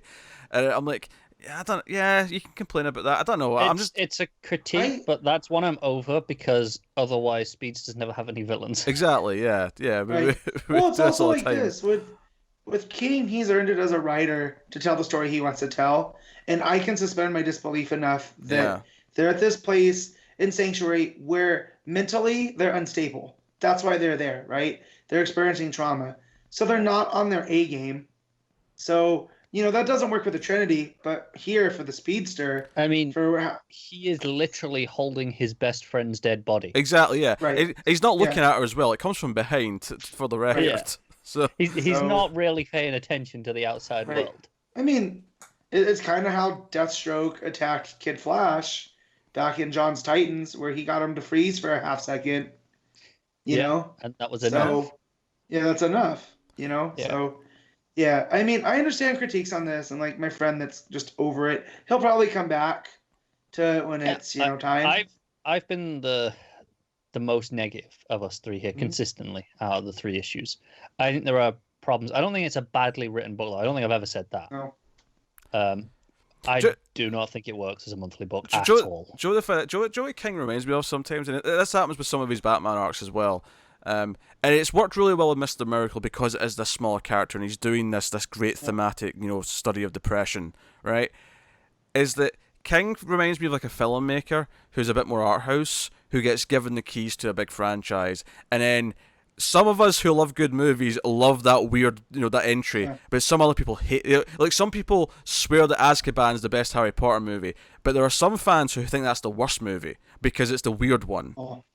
They're just wrong, because Azkaban is the best. And that's just the best book. That's the first example I could think of. Even though I'm not a big Harry Potter guy, I don't really give a shit. It probably is the best movie because it's cool. He's, King's kind of like Denis Villeneuve, right? Where he can come in, and he can do these big blockbustery feeling things, but then like Arrival, right? It's an alien kind of invasion This is movie. true. Yeah, Jeff Johns does your Independence Day. Tom King does your Arrival. Right. And they're both dealing with the same thing. It's just in the way they choose to handle it. Yeah. And that, Yeah. I feel like, you mentioned Mr. Miracle. I feel like that's a very fair comparison to this book in the way, the style of story that it is. But each of those felt like like Pete had said, it feels like a meal, right? Each issue had a thematic point for that issue. Yeah. And this is what it's doing. Because that was my biggest problem with the final issue, is that it was a bit kind of greatest hits. Yeah. And Here I feel like these, like, Heroes in Crisis is like a slice of pizza, right? Where, who do you know that eats just one slice of pizza? I mean, I feel like that analogy is a little bit broken because one slice of pizza is still satisfying on it. Like you don't feel like you're missing part of the pizza by just having one slice. It still tastes just as good, is what I'm saying. Yeah, but it's maybe more akin to getting a bite of pizza. Sure, I guess. I just. I feel like I feel like a better analogy might be a sandwich, but you're only getting like one. It's like, so issue 1 is just the bottom slice of bread, right? And you're like, okay, good bread, solid bread. Sure. But I didn't know what the rest is. That might work better. Okay, then the butter goes on, and then and so on. Yeah. If we're going with food analogies. Yeah. But either way, I think we all agree this is not bad, but unsatisfying as a monthly book. Yeah, I got to it at the end of Wednesday morning, and I'm at work, and I'm reading it, and I went, all right, well, I just spent my break reading this, and I feel like I shouldn't have. Like, I should have read something else, So I felt like I did something on my break. Is that it? Yeah. Yeah. Did you guys notice the Elmer Fudd, and it was either Mr. Miracle or Vision in the twins' room in Wally's hologram. I don't believe it Yeah, did. I think it's Mr. Miracle, Yeah, I think it's. and there's a turtle in there. Yeah, someone said that it could be the Vision too, just the way that the way that it's shaded. No, I But- think it's the cape with the yellow dots. Yeah. With the green cape there. That looks like Miracle to me. Yeah, but I thought that was a fun little piece of art in there. Yeah. Yeah, some great art here. I love Wally putting on the expressionless mask. Yeah. Is Yeah. really good. Yeah. Because everyone thought this was going to be a Psycho Pirate mask when we first saw Yeah. the cover of issue, including us. Well, it still looks to me like a Psycho Pirate mask. Like it's very, it does that. So the Psycho Pirate mask makes you feel the different emotions, right? This is almost the inverse of that, where it's supposed to be taking away the emotions. Like you're supposed to be blank. Yeah, but it also lets Psycho Pirate control other emotions. So Right, and I'm not saying there's control, but I'm feeling like it was definitely inspired by that mask. Oh yeah, I feel like the thematic link here is that this is supposed to let you take control of your own emotions. Right. That's thematically what they're doing here by having a Sacred Pirate style mask. Can we talk about the fact Also, that you can the rules are like, well, you don't have to wear it. If you want to, you can, but you're supposed to be anonymous. So I don't understand how that little piece. well, plays it's basically into if you want to be anonymous, you can be anonymous. If you want to Right. interact with others, you can. If you don't have to. So we learn a little bit more about Sanctuary in that sense, in terms of the On that, who functioning. was that? Giving Booster that mask and giving him that speech. That is those are the puddlers. Yeah. So I thought the whole point of Sanctuary is that it's all automated. Those I think they are. yeah, I think they're Those robots. are bots. Okay. I thought they were robots modeled after the Kents and Lana. Honestly, they were giving me that vibe. That's Yeah, I was getting the Kents from it, but that's why I was like, what's going on here? Yeah, I think they're robots. I think they're androids. What if this all turns into, right? King keeps mentioning the technology behind all of this. What if this goes Whedon Astonishing X-Men with the Danger Room, and Sanctuary ends up the one that's responsible for all this? If I that could see happens, it. I'd be a little upset. Because I just had that with the puddlers, the whole graffiti on there. Now we're getting to know they're based off the Kents and Lana, and they keep mentioning like it's Kryptonian tech with Batman's programming and Wonder Woman's compassion. That keeps being driven home. I can see it being a tech thing, and ultimately, I mean, is this some kind of weird simulation to see how they can, fight the heroes or something like, and then, obviously, ultimately the heroes will save the day because that's just it's comic books, but that's interesting with the possible casualty of Roy, as we have discussed. Right. he's a goner. I also think that the Harley that we get coming out of this is going to change Harley from what we know her as, where I've said this before, to where it's going to be probably more in line with. It wouldn't surprise me if there's like a new Harley book, or a relaunch of some sort. When this book Are you ends. thinking more in line with the solo book Harley and kind of shift away entirely from the Suicide Squad version? Yep. Yeah. So, whatever it is, I feel we'll get a streamline. This is the Harley that we deal with all the time because that's been our main complaint since Rebirth. Is it feels like there's like 3 different Harleys at play, depending who's writing her. And I just feel like if they're going to do an editorial shift, see if they're going to go just full anti-hero Harley, where she is kind of an ally to the heroes now, and she's not, she's that's fine. But yeah, so here's the crisis. I still think it's got a lot going on. It's made us theorize quite a bit here, and it's made us talk. And I think the art's really nice. I think there is good storytelling going on in here, and I do think that when it's all said and done, we're going to have a much more positive opinion. I hope. Maybe. Overall. Oh, I agree. Yeah. There's been very little from King that I haven't liked. I mean, he made an Elmer Fudd Batman crossover fun to read. That was fantastic.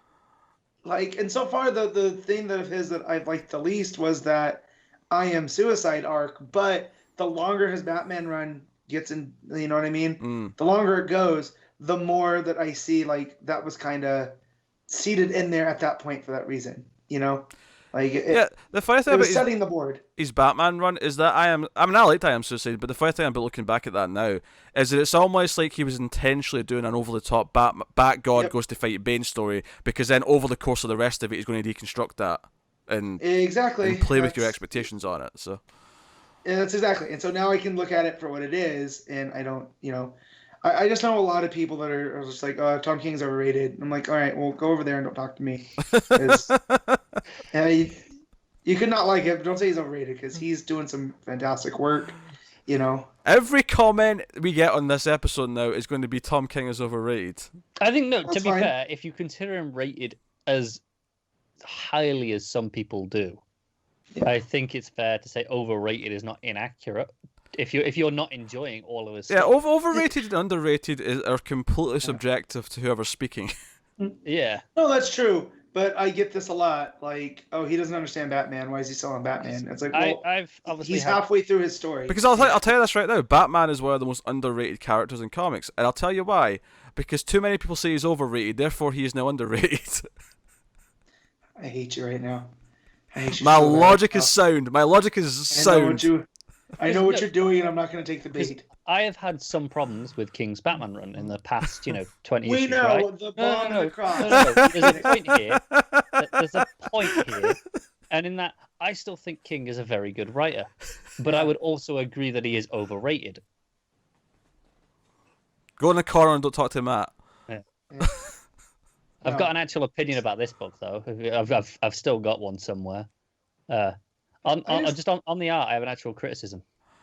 Oh, Okay, what was missing in the panel? No, nothing. It's just this is more of an expectations underwhelming sort of thing. Is that Lee Weeks' art is very good, but he is doing his Clayman emulation instead of just doing really, the shadowy Lee Weeks stuff, and it's still really good. That's fine to blend the story. I feel it makes it a lot more consistent, which I think does. But my problem is, okay, this is a flashback.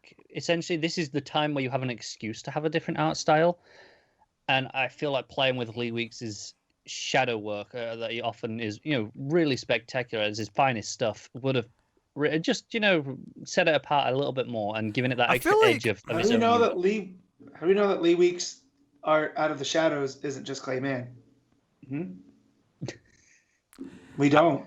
I feel like this is just an expectations thing, because if you didn't tell me who was on this book, but you just told me there's kind of a fill-in for most of the book, Yeah. I'd be like, and then I'd read this and go, hey, that was actually really consistent. I'm actually quite happy with that. Yeah, no, that's what I'm saying. It's not that it's bad art. It's very good. It's that I was disappointed that he's doing the Clayman emulation rather than doing just Lee Weeks, which I really I like Lee Weeks more than Clayman usually. That booster sequence is like one of my favorite things. Yeah, it's good. That King's written, just like, and it's not just because they reference Starfire and that it's Booster. The way that it made me like. It's because Booster's fighting himself, but it's like Booster's realizing that he's annoying enough to annoy himself. That is what that scene is. Yeah. So, you could be anywhere in the world right now, but surfing with a Tamarinian princess, but you're in there in a room talking to yourself, like. Man, yeah. So good. Of course, our Roy Wally theory is going to be shattered in like a week or two's time when some book mentions Wally's dead. But as of right now, yeah, Roy's the only major death sticking in this. If they do that, cool. Like, keep it consistent, though. Like, I don't want editorial to ruin all this. Yeah, but also don't kill Wally, yes. Don't you dare. Don't you dare. That's why I think when King was asked and he said, oh no, the deaths will stick, I think he was being coy, because what he really means there is the deaths by the end of the book will stick. Some deaths will stick. Yes. But hey, here's the Crisis Issue 3. What we're rating it out of 10, Matt? So it's still really good, but it's not, like, super amazing, but it's still enough to earn an 8. I can see the logic there. Connor? I'm going with a 6. 6. Good moments, but it doesn't come together for me. Connor went low. What a shock. See, yeah, I'm kind of in the same boat with Matt here, where I'm like, I have critiques just because it feels like a really quick slice of something. But it has several great moments, and the art's still fantastic. So, and I'm still very intrigued about where it's going emotionally. So I'm going to agree with the 8. I'm going to stick with the 8. I'm still looking forward to more issues of Heroes in Crisis. I'm not someone who's upset about it. So, as of yet, And again, this is me having the firm belief that Wally is not going to be staying dead. That is the firm belief I have. Does your belief change if Wally is dead at the end? Or do you mean my opinion change? Yes. It's been a long day. I may be upset if that turns out to be the case. Well, at least once Doomsday Clock ends, and if it's not fixed, then I'll get upset. Dr. Manhattan just comes in and goes, "Nope, you're not dead." Poof, and fixes it. And I'll be like, "Thanks, Doc. Boy, you're still dead. I don't like you." Thanks, Dr. Manhattan. Love you. Yeah. He is a doctor. He is. He came in and healed Wally from death. So, yeah. Heroes and Crisis number 4 is an interesting book for a number of reasons. Not all of them good. Not all of them bad. It's kind of a weird issue in that sense. We should probably deal with the controversy first, which is some of the art. Not that Clayman's art in general is bad, because in general Clayman's art is very good. There is a couple of pages in this one though that are oddly sleazy as hell, and I'm not exactly sure why all of a sudden there's these really two bad pages. Do you know what? It's really worse coming off of that awful cover a couple of weeks ago. Yeah. It is, yeah, because King's response to that was mostly on point. I mean, it wasn't like a million times better the fixed version, but it was definitely like, okay, we heard the complaints, we fixed it. But there's two pages in this. There's one that just feels like random for no reason, which is Lois standing in her underwear, and I'm like, this doesn't affect the scene at all. Like, you could just go to the next page and start there. I think what was really weird is she's standing there posing and saying, "What do you want me to do?" Yes. And there's an obvious implication, and then it's not anything like that. Yeah. No. I think the biggest problem for me is that it conflicts with the tone. Like, it'd be one thing if it was a really cheesy book and there was a ton of cheesecake on every direction. Yeah. But it's like, no, it's this really serious tone about the, people about being murdered. Yeah. And we're supposed to be caring about these characters, and Lois is standing there in their underwear, really all sultry. Because it's not so much that I'm opposed to Lois having sultry. Like, if you want to do pin-ups, do pin-ups. That's what they're there for. Go do pin-ups, whatever. But it just... But like Connor said, it's the context. It's not like the last time we saw Lois and Clark. It was this playful tone, like it is here. Right. When it starts, I thought it was meant to be like, oh, it's a distraction. They're doing something else, right? And then Clark's going to bring the mood down. But no, it's actually they're already on this topic. Yeah, which would have probably made the page justifiable if that was the point, is that they'll try to take their minds off of it with sexiness, and it's not working. It didn't. Honestly, though, I think that is the lesser of the two evils, because I think the other page that is getting a lot of criticism, and I think quite rightly, is the Batgirl page where she's it's her interview, and instead of saying anything, she shows off her bullet wound. I have no problem with that concept. If you start that page with her like trying to speak and going, you know what, I'll just show you, and she just gets up and shows the bullet wound, that'd be fine. Because it shows an intimacy, right? Like, I got that's what that page was going for, but I had to read it twice because I'm like, what is going on here? Why is she taking off her belt? Yeah. And then because there's no context for it. Again, it's all the context. And that's the thing here. Not only there's the thing I'm about to complain about, just generally bad anyway, because I think unlike the Lois page, this one is not justifiable by anything. I can't imagine a version of this where this art's okay, but she stands up, she takes off her belt, and she shows her bullet wound, and then she turns around and shows the exit wound, which is the worst part, of course, is the exit wound part, because it's just here, look at my ass. But the problem is, so Clayman's art is typically very good, but for some reason, his Batgirl here, I mean, her head's fine. Her head looks great. Like, when I get to Batgirl issue 30 later, I'm going to be talking about how much worse the head is in that. But the body, the suit is painted on Layfield style, where it's like just Actually, I saw I think it was Jen Bartel on Twitter was talking about boob socks and how some artists draw boobs just kind of like completely well defined through whatever they're wearing. It's what that applies to the rest of the book as well with Batgirl. Yeah, that does. Which is more jarring because Harley Quinn's in those scenes in the classic outfit, and it doesn't look anywhere near as bad. Yeah, I'm not sure what this choice was with Batgirl specifically. It's kind of weird. But the big problem is, beyond this just looking really tacky and just the wrong way to draw this in general, is that the scene's supposed to be this intimate, like her showing her biggest pain, like her showing her baring her soul, And instead, it feels like she's doing a striptease for the audience because she's looking right at you. She like slowly takes off her belt because it's a 9-panel grid and she's sort of doing it in steps, and it felt really sleazy. By the time I got to the end of that page, I'm like, I know what you're going for here, but all I can see is just a blatant ass in my face. Because again, all they had to do was have like a narration box from whatever she's talking to, and like, you know. I don't know if she's meant to be talking to anything. I think the idea, as I always go, is maybe it's meant to be a mirror. Yeah, so I pulled up an article about like clues, and so all of those testimonials are meant, I guess, to be in a mirror. Yeah. But if that's the case, then that gives us a completely different vibe, because think about the Donna one from, was that in this one? Yeah, it was this one. Well, or, they're still or talking. No, Black Canary, where she just gets mad and leaves. Well, no, it still works. They're still talking to something. They're still talking to the robot it's the idea or whatever. Right. I think. No, I think the mirror idea of no, they're saying it to themselves, right? It's supposed to be like a self-acceptance thing. It's like a journal almost. Like but if it's not as, but if that wasn't as clear from the beginning as now, you know, I don't think it changes anything. That part of it. I don't. No, I I don't don't know. think It colors it differently to me.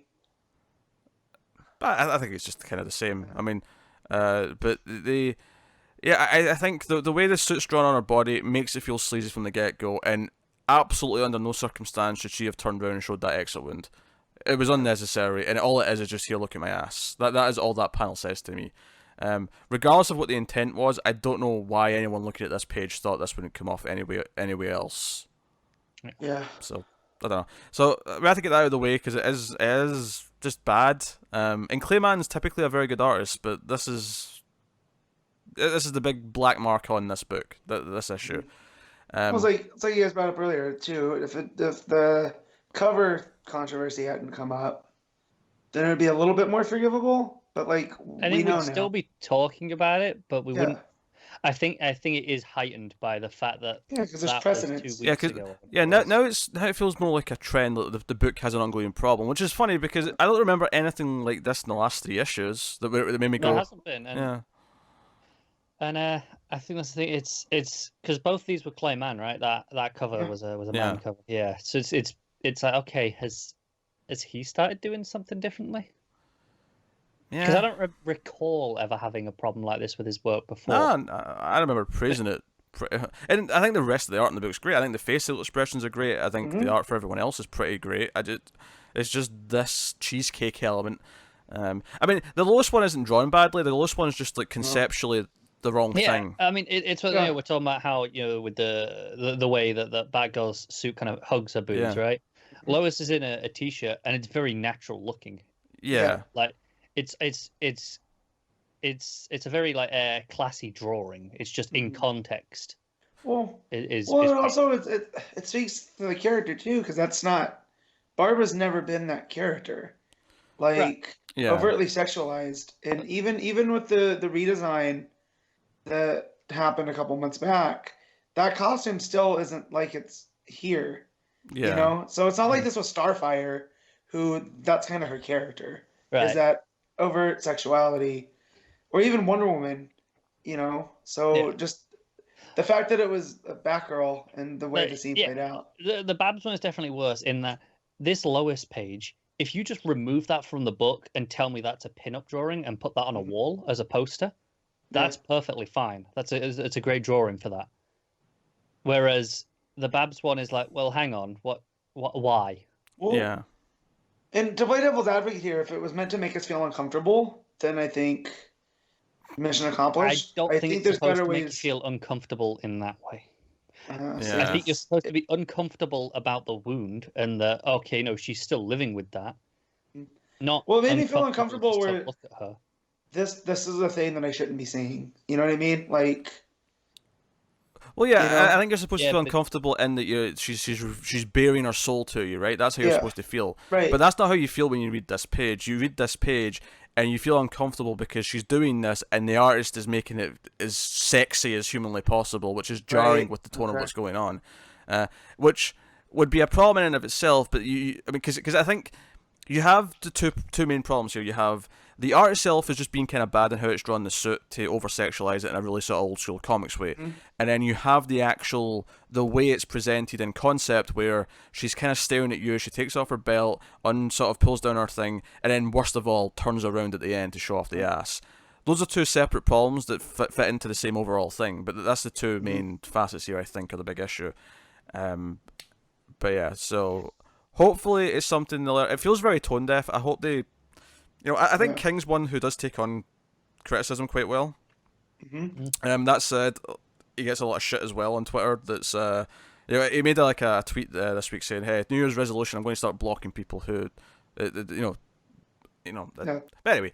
So that's a whole deep dive conversation. But yeah, you don't like King, that's fine. But I think he's typically shown to take on criticism. We've seen that Poison Ivy arc. I remember him responding to criticisms about that from Poison Ivy fans.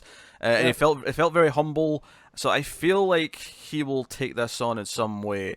I have no idea what man's like with taking on criticism, but maybe we'll find out. So how do we feel about issue 4 then? Because obviously we've been kind of not up and down. We've been kind of in a place. Well, it's still a holding pattern. I like the levity in this issue. I feel was welcome, but I still don't know where the story is going. I thought some of the levity went too far, personally. Which I'm talking about, with the dinosaur at the end. Oh no, I'm fighting you on this. Yeah. Hiding the dinosaur was the best line of this comic. I am fighting you on this. Well, I'll be honest. If this wasn't an event, I probably wouldn't be reading this anymore.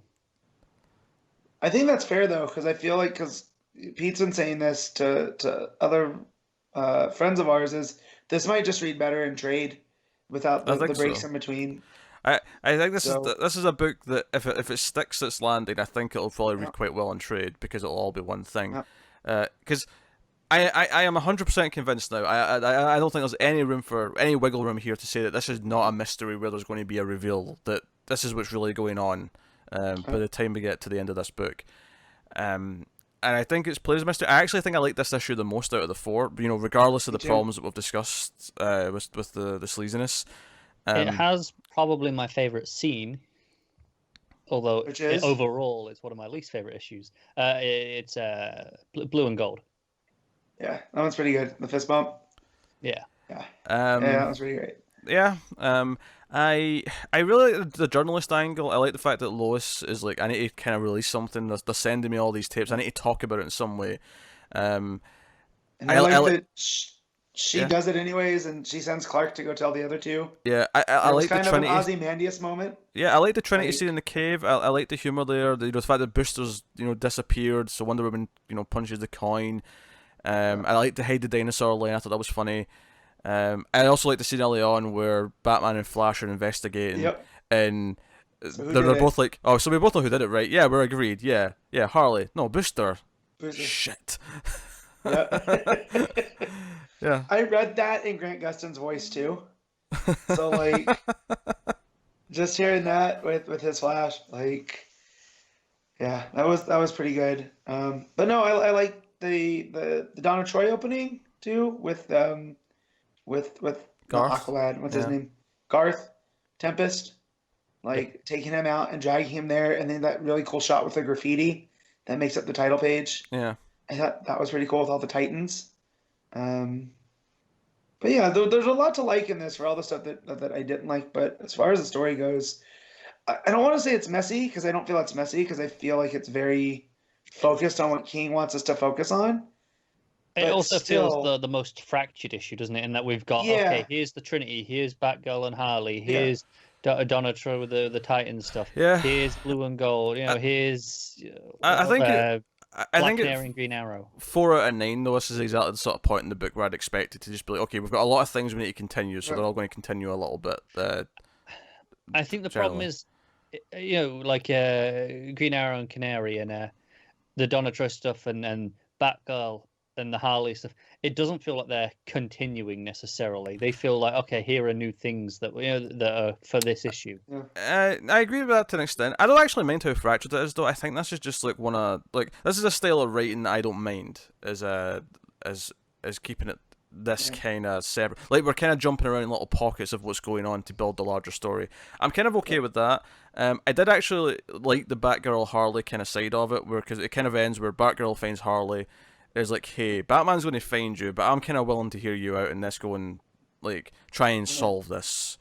See, and that's where where I feel King nails Babs, because that's something she would do, right? She's gonna hear Harley out, and because she is that cerebral type of character, and yeah, so just the stuff with the art, it feels so disconnected from the rest of the book. Yeah, You know? because the final moment of the book is Batgirl's saying, hey, this Sanctuary stuff's coming out in the press, the world's going to change, and Harley says, oh, screw the world, it needs to change. Right. And that's kind of the point we leave off on. So I'm wondering if thematically that's kind of a major statement as to Yeah. what the book's doing. But I like the story in this one more, I think, than the previous three. Yeah. I get that the fractured nature of it's not for everyone, some people hate it. But I kind of dig it. It's making it feel kind of big to me because it is jumping around all these different characters. Yeah. Well, and just seeing the Trinity interact in the Batcave, you know, like that's a moment. So, Yeah. and then also that reveal of like, what do you mean she can't run it? She did 5 minutes ago. You know, like, Yeah. but he knows they can trust Lois because Lois isn't going to give away things. Like she's going to do her job as a journalist without, you know, sacrificing their personal lives. So, but that begs the question though, if, you know, they're getting into the personal lives, how much does this wreck that? Yeah, no, it's interesting. I mean, I'm probably the most on board I've been since it started. Again, sleazy pages aside, which kind of weird. I mean, I think the Titan stuff at the start did feel the most randomly inserted to me. Whereas at least Green Arrow and Black Canary, I thought, followed on from the investigative parts with Batman and Flash. It's funny because as much as we're complaining about the Batgirl page, I actually thought Black Canary's page was gorgeous in art and felt fitting, for lack of a better word. It was a funny page too because she just kind of says screw this and walks out. Like, you know, I'm not doing this. So, you know. I think one of the larger problems for me is this is basically halfway through the book, and I don't care about the mystery. Oh, I do. Yeah, I care I about don't the know what's mystery. going on with Booster. Fair enough. No. Like I said, this isn't something that okay, you know, I can say, oh, no one's going to care about it. Obviously not. But for me, the book hasn't done a job of convincing me why I should care. No, man, I care. I care about the mystery. No, that's fair enough. And yeah, and I like that, you know, Wonder Woman uses the lasso on Booster, and she doesn't even take it as conclusive. She says, well, you believed that you didn't do it. Right. But I mean, I'm not willing to. You Well, could that's be a always the crazy same. bastard. Yeah. Yeah. Well, that's always why they say that lie detectors are inadmissible in court, because if you believe it, then it's not a lie to you. Therefore, you're not going to spike the same systems. And it's funny that the guy that created Wonder Woman also created the lie detector. Yeah. Right? So That's one of the best pieces of trivia there is. yeah, right? It's such a good fact to stick here, by the way. Yeah. And so she has the lasso of truth, right? And so, but and just her bringing up the Brainiac shield that is the Legion ring. Like she doesn't even call it a Legion ring. It's a Brainiac shield that he stole from the future. You know.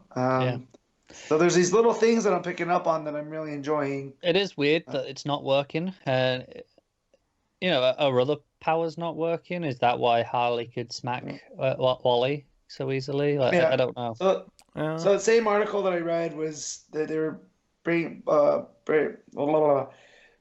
the clues. There, got it. And that was one of them, is the fact that Booster's shield wasn't working, which means someone had to shut it off. And then it also posits if Harley had killed the Flash, how was she able to swing the mallet with such a force, right? So, which means that whoever point of view that was might not have been seeing what they thought they saw, which with what we know about like the AI and the hologram stuff, like anything could be possible right now, which I can see is frustrating, you know, because it could literally be anything. But our main two things are Harley saw one thing, Booster saw something. It doesn't seem like Booster's lying.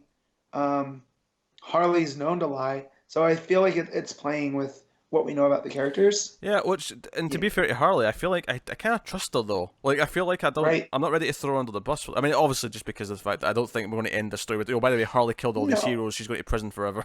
Like, Right. Well, and That also would be don't the forget. best. Yeah. Say goodbye to Harley Quinn. Don't forget too that this article brought up that Skeets, remember, was listed with the bad guys from the end of Batman 50 that's true. in Right, that yeah, it lineup. was. And so this article suggested that Skeets is somehow manipulating all of this, and that he shut off boosters. So that would give an implication that this is actually part of the larger Batman run. I don't know. Which, They weren't even quite sure Because Because that would interesting. change things. that's the only piece of evidence they have with Skeets, besides that Booster's shield was shut off, and that Skeet shows up out of nowhere to heal him. I mean, it's worth whenever- mentioning Booster Gold's entire mindset getting into this book was out of Batman. Was right. You know, It was, yeah. Tom King broke him for this book in Batman. The only reason I say that it would surprise me is because this doesn't feel like it's to do with what's going on No. in Batman. It doesn't. Right. Um, And so But if the Skeet stuff plays in and Skeets is evil and Right. working for Bane, it's like, well, hang on then. For what purpose is presumably doing that on Bane's behalf? right, For what purpose is that to get at right. presumably to get at Batman at that point? And so Uh, I still feel that page was symbolic more than it was, was the lack of a better term, was the opposite of symbolic, literal. I guess. Yeah. So if that was just representative of like these are villains in the for Batman, that would make Skeets. I would have agreed, given that one of the stranger options to be there would have made much more sense for it to be figurative. But then, he showed up a couple of issues ago, so Yeah. I'm I now know. assuming it was literal. I mean, if it is tied into Batman, whatever he's doing, and this whole thing is like, it depends, because I expect this will get much, much worse then by the end. Like, because if this is all to break Batman, if Batman's in some sort of simulation where his entire world is crumbling because Right. his friendships are breaking down, people are dying, Batgirl's working with the enemy, essentially. Like, if all this is happening to get to him. This is the first issue where I could plausibly see it was part of the Batman story, in the sense of, all right, turning Batman against Superman. Right. Even to even a small level here, but it's kind of because there. I mean that's their personalities though. Those are the small battles they do. Batman's the ultimate secret keeper, and Clark being a journalist is like, well, no, people deserve to know up to a certain point. It's not that much of a fight here. It's a finger on a chest and some disapproving remarks. It's not. I'm not saying they're punches, but I mean in terms of if you're going to tell me this is a Batman story, a part of that Batman story, and you have to part of that presumably is turning him away from his allies. I have to assume based on what happens in this issue. I don't know if it's to literally turn him away from the allies. I mean, and let's say it's a simulation and he's forcing them through this. I think it's more about breaking him mentally than it is about like having a lasting effect with those allies outside of said simulation once it's over. Right. Yeah. This just feels like it's part of the greater world, So like, I don't feel like this is just a Batman simulation. Yeah. Does it have to just be like? I mean, Final Crisis is what killed Batman when it was the middle of Morrison's run, but it wasn't like all of Final Crisis felt like this is just the part of the Batman story. No, that's true. I just mean specifically if this has come from Skeets through Bane. I just want to know why he would put Skeets there, and then, like in that, where the only time we had seen him up to that point was in the Gift story. Yeah. And then for this website, I think it was Newsarama that I read it on, for them to pick up on that and then look at like the circumstantial evidence there of Skeets showing up when he does, and like, telling Booster you need to turn yourself in, Booster's like, nah, I didn't do anything, It's very unlike that relationship there. Because part of me, I don't necessarily think this is how it's going to end, but part of me wouldn't be surprised if this does end with a reveal that they're all kind of like Inception-like, like all hooked up to something, and they're all asleep the entire time. Which I know for a lot of people, it's like, oh, that's just a shitty twist that people overuse. I really hope it's not that. But I don't think it. Other than maybe Roy, because Roy's the one that's been bandied about. Yeah, we know that we know there's an impact because of Roy. What's that?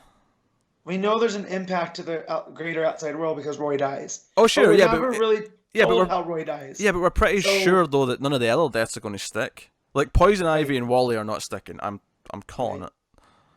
So that's where I am on that. But So what are we rating this? that's a good question. Matt's trying to wrap this up. He's like, you know what? Yeah. We're done with this. Let's artificially wrap this up. I got New Japan to watch. So Yeah. let's get done. Yeah. What are you rating, Matt? So even though this was my favorite out of the issues, I can't justify by giving it a really high score. Right? It So I can't think be this is 7.5. Like, but I feel like I've given other issues a higher score, but I feel like I enjoyed this one more despite.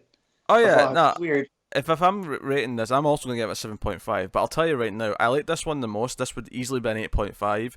But I have to knock off a point for the sleazy pages. The Batgirl one especially. The Batgirl one I think is absolutely garbage. So that just is a straight point off because I can't not take points off for that. So 7.5. So Connor, what are you giving it? 4. Oh, Oh. God, you would have thought Bendis wrote it with that score. No, if Bendis wrote it, he wouldn't have given it a rating because he wouldn't have finished it. To be honest, if this had the amount of dialogue that Bendis does on this, as well, even more dialogue and in Bendis speak.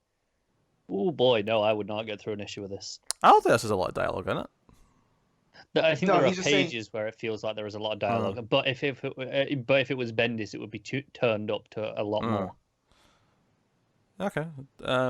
Heroes in Crisis, polarizing as always. Yeah. What did you think of Heroes in Crisis issue 5? You've been a bit down on it.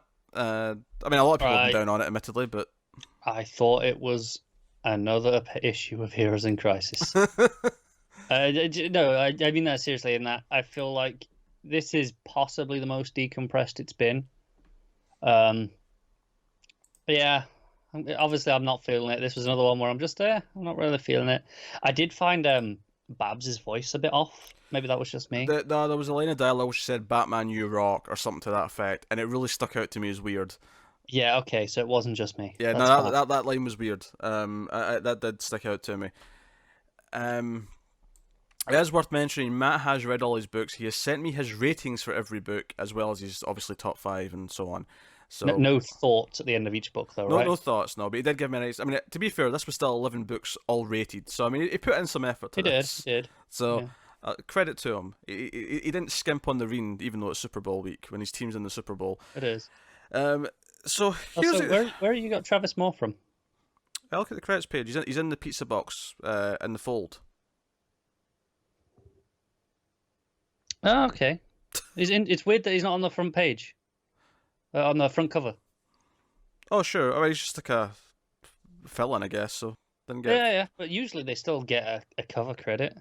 I'll be honest, the only reason why I even noticed that is because I saw him tweet that he was in the fold of the pizza box. So when I got to that page, I was like, oh yeah, there he is, in the fold of the pizza box.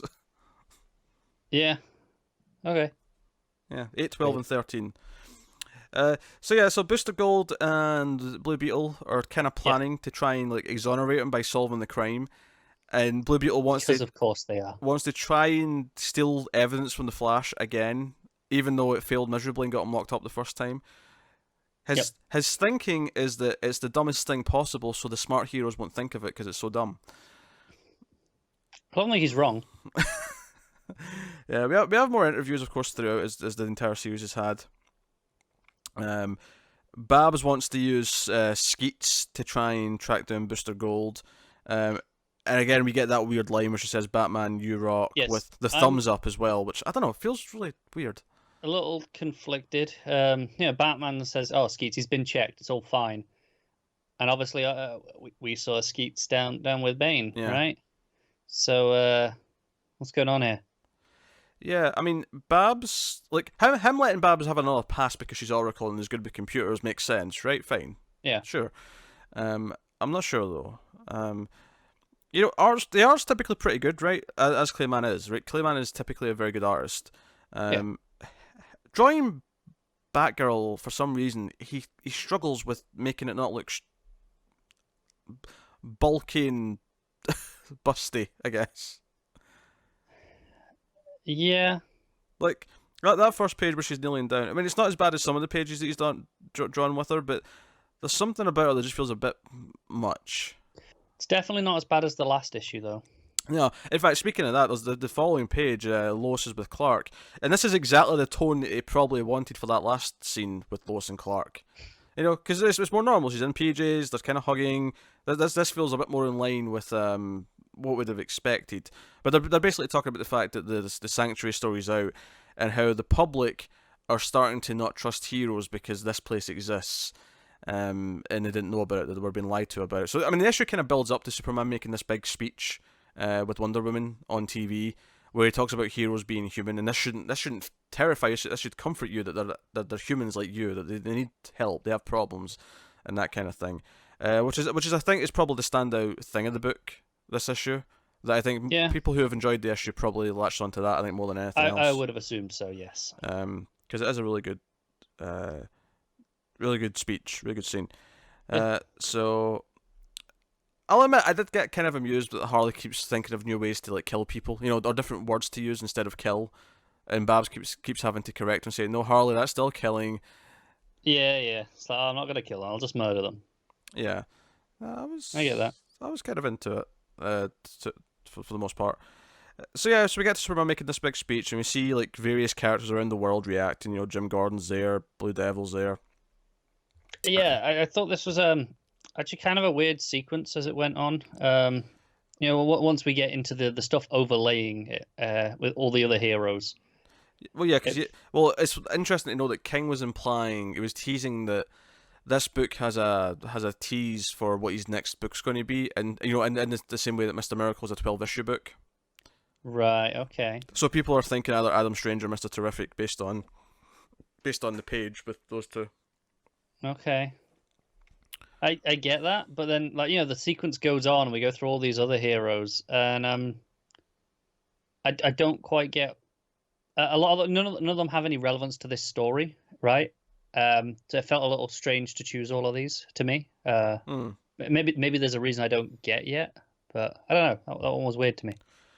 I think it was just to show a wide array, because you've got that page that goes from Atom to Swamp Thing to Zatanna to Starfire to Aquaman. Yeah. Which is, I mean, actually, to be honest, that's one of the best pages of the book in terms of art. I actually really like that page. No, it is. I happen to agree. Great. The art on these, you know, it's like 3 or 4 pages. Yeah, between Adam Strange, you've got the Shining Knight with the dragon, then you've got all the others. I thought it was a great sequence in terms of the art. It just felt kind of strange in this book. I think what I liked about that page specifically is I like how they're in like 5 columns, but they don't necessarily stick to their columns. I like Starfire especially is almost barely even in her column, because her column's like the space background, but she's actually mostly in the other panel. Yeah, none of them are in it. Atom is over here. Swamp Thing, you have just the flowers coming out. Zatanna's whole hand. Yeah, Aquaman has the tentacles of the octopus or whatever at the top, kind of bleeding over. Yeah. It's a really nice page. It is. The page before the full page spread. Very interesting choice, right? Yeah, like you imagine this is going to come into play at some point. And then one of the final scenes of the issue towards the end is as the speech is still going on, is you see the city, right?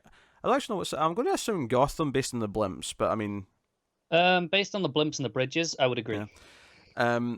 So because usually you get a bat signal to tell you, or the Wayne Tower, one of the two. You'll get one of those things to tell you unequivocally this is Gotham City. Yeah, but I can't think of any other city that we ever see blimps. That's true. No, I can't. But you see a rose wash up at the edge of the shore, and a hand picks up. It's got a red glove on, whoever it is, and obviously you can't help see a rose and not think, okay, is this poison ivy related, right? Sure. That's what my mind jumped to. I don't know. Mine didn't jump to that, but okay. I mean, she did die in this story. Yeah, she did, but I don't know. My mind just didn't go to it. But fair enough.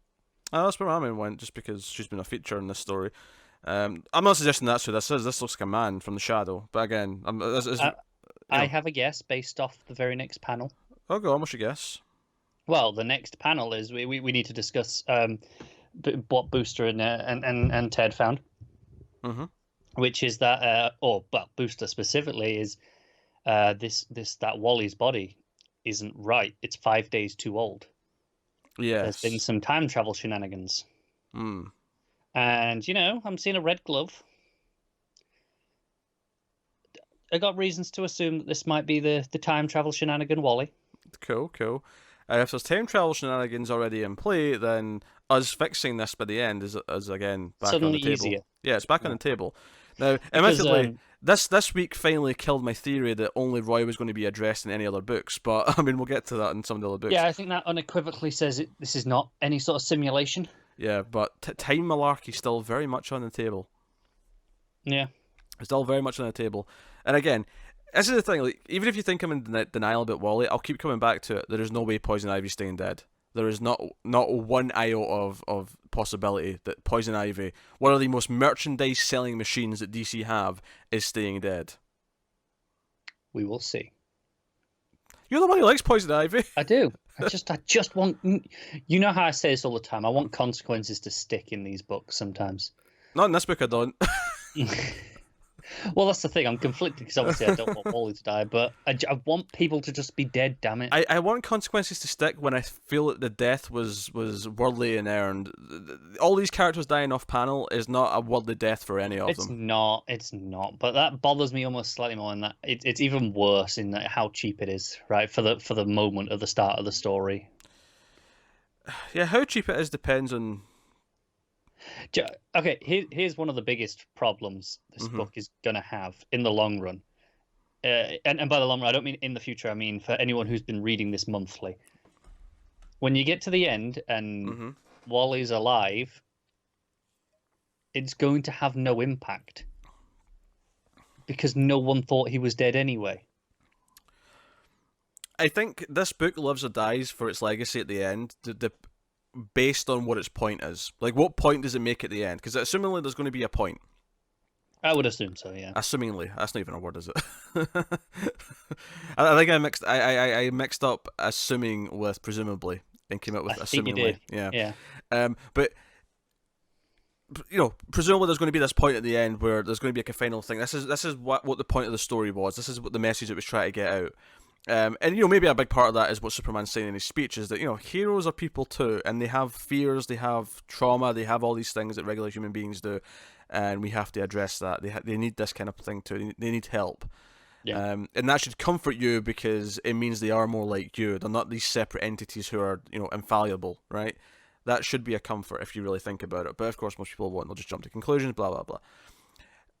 I feel like if the point that is made at the end. What should stick, if there's one thing that should stick, is the point, and whatever the point is made at the end, what the ending result of this book is, there should be a consequence that sticks from that. If that feels like it was worth something, if that feels like whatever it sticks at the end of this is worth the point it's making, and by sticking, and then should stick for a long time, if it does kill someone at the end, that person should stay dead for a while, forever maybe. Then. I think you'll look back at this and see it as to getting to that point, and therefore I think it will justify a lot of the weirdness of it. I think right now, reading this month to month, there is this weird element of they feel like shock deaths because we get one part at a time. And they never do this, but it almost feels like, is this one of these things that would have just been better to put as a graphic novel? Which is weird because they don't really do those in continuity. Yeah. But maybe they should. But because I'm thinking how many movies that exist would probably cause riots and reactions if they just put out the first 20 minutes, and you don't get the next 20 minutes for another couple months, Yeah, they probably would.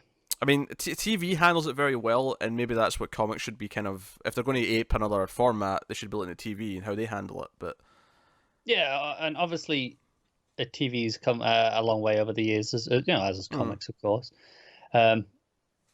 It's interesting to me that they've both gotten more serialized as they've gotten older, right?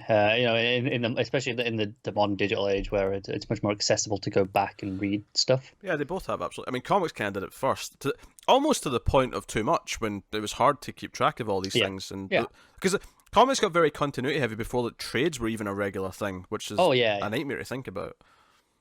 Yeah, but. Maybe there's a lesson to be learned there where when we do our TV reviews, especially with Netflix shows, we talk a lot about how we like how when an episode feels like you get a full episode as well as being part of the larger thing. Yeah, admittedly though, sometimes it's fine if they do it the other way. If that's what they've designed it as and it works well as that, then that's fine.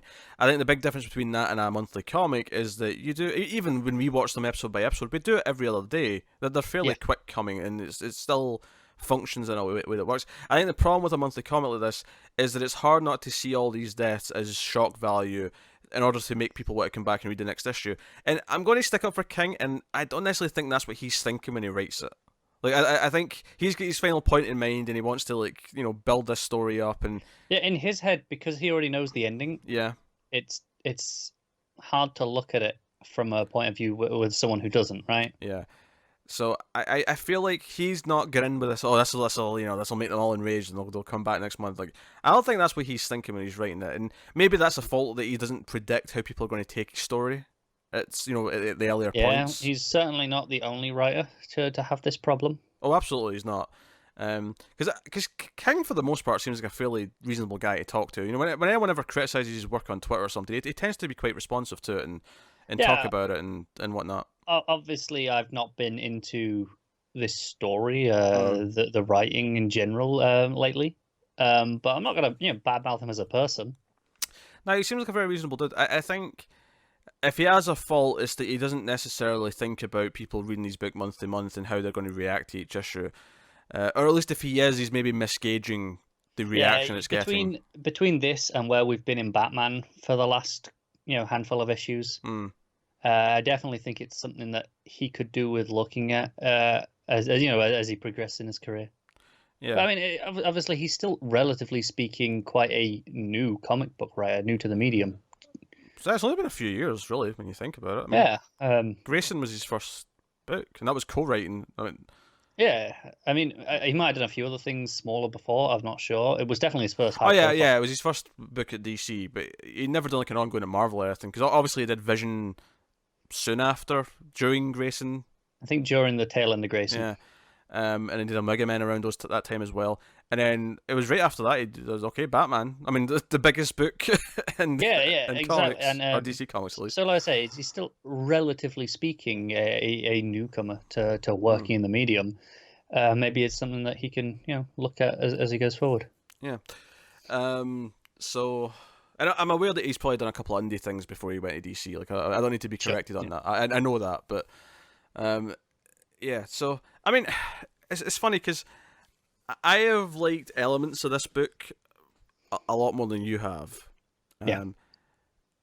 This issue, like, I feel like has the best of this series with the Superman speech, and like the Wally being 5 years older than he should be was a great moment. Like, that was probably the most advancement we've had on the mystery. Yeah, so far. When Booster said that, I was like, oh shit, right? Timey-wimey, let's go. And I was kind of like into that as an idea.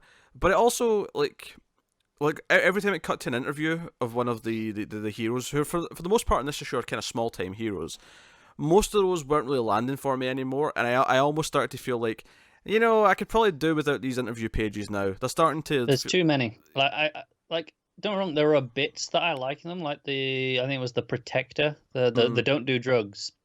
I did drugs. Yeah, I feel like there's like 4 or 5 per book, and there probably should be just like 2 per book, maybe at the bookends. Yeah. Or something. It's just like they kind of like individually reading the page, they're often fine. Yeah. I just mentioned that Protector one. Yeah, it gave me a good chuckle, but I mean, it kind of really hurts the flow of the book because that went from the exciting stuff, Booster with Flash, and then that page with that interview page, and then into the Superman speech.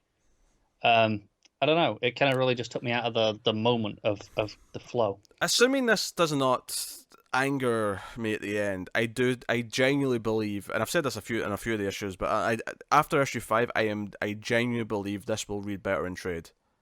I think reading all this back to back will make the stilted kind of structure to it work better because it's a whole, and I think the biggest problem is getting one chunk of this monthly and having just the story progress this much. And I don't necessarily need the overall story to progress that much, but I need an arc for like one character to progress over an issue Yeah, to make it feel like an issue. Going back to what I said about the TV shows, feeling like I got something out of each episode, and here, I need something out of each issue, and I don't feel like I've gotten that in any of them. I mean, arguably the first one had that because it at least had the okay, that's the setup.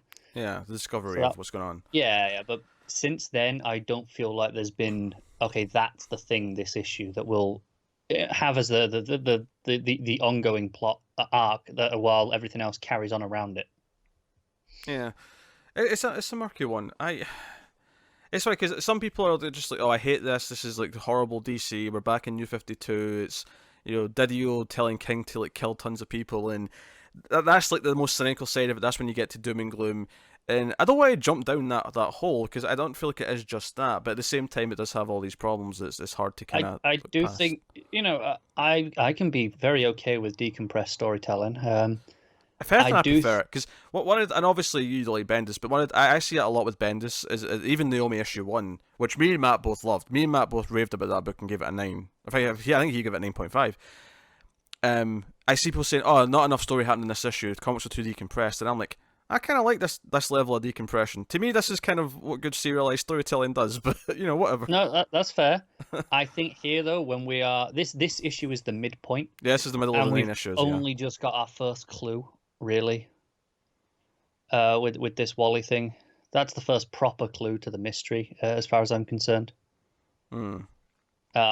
I think it's taken a bit too long to get to the first real breadcrumb. What I think's interesting is that this was 7 issues and it got bumped up to 9, and I wonder if those 2 issues were in this first half. It kind of feels like that. This is where like I'm willing to bet they were. Like they like someone wanted more, basically just character introspection in the first half, so we got 2 more issues of that before it kept moving. I bet you about an issue's worth is all those interview pages. You cut out those, and add in a couple of extra pages, some because it is so serialized, you can move some stuff around from each issue. You do that, cut out all those interview pages, that probably gets it down to 8 already. Maybe even 2 issues, to be honest. But by the time we get to the end, yeah, maybe. If these interviews got all the way to the last issue, which they might. I mean, how many were in this one? So you had Booster, Commander Steel, Solstice, Protector, and Harley at the end. And then Harley. So that's 5 in this issue alone. Yeah, so if it's 5 times... I'm going to assume the last one doesn't. I'm going to assume issue 9 doesn't, just because it's the last one. Oh, yeah, but that's still... 8 times 5 is 40 pages. That's 2 issues. That's 2 issues. There's 2 full issues. And I've liked some of them, so it's not like they've all been bad. Yeah, and that's it. I'm not saying cut all of them immediately, because obviously, especially the bookend ones, I think are okay. Those typically work a little bit better because they don't hurt any flow. But, I mean, yeah, there's your 2 issues already. Yeah, because I was fine with this pace back in issues 2 and 3. I think issue 3 I liked quite a bit, actually. In fact, I liked issue 4 outside of the big problems I had. Like issue 4 I thought had the best story of the 4 up to that point. But it had those other, the problematic panels, it had the other things that were bugging me, and kind of dragged it down a bit. This one's a weird one where it's probably the first time I feel like the story's not advanced enough for where it should be, given that we're halfway through it now. I feel like we're still in the opening act. Or it's so conflicting, right? It's kind of what you just said, actually. This discovery about Wally feels at the end of Act 1, but we're at the end of issue 5 after, out of 9. Yeah, that's why it's so conflicting, because that is arguably the biggest leap forward in the plot we've had in any issue. Yes. Yeah, I'm going, well, hang on, I don't feel like we've moved forward enough. It kind of it makes you realise, doesn't it? Yeah. But I mean, I'm still invested in the sense that I care about all these characters. It's not like badly written for the most part. I mean, there was that weird Babs line that really stuck out to me for some reason. And it's funny because obviously King's been writing Batman and Batman characters for a while now. Yeah. He's typically pretty good at it. I wonder if there's something else at play here that's making her act different.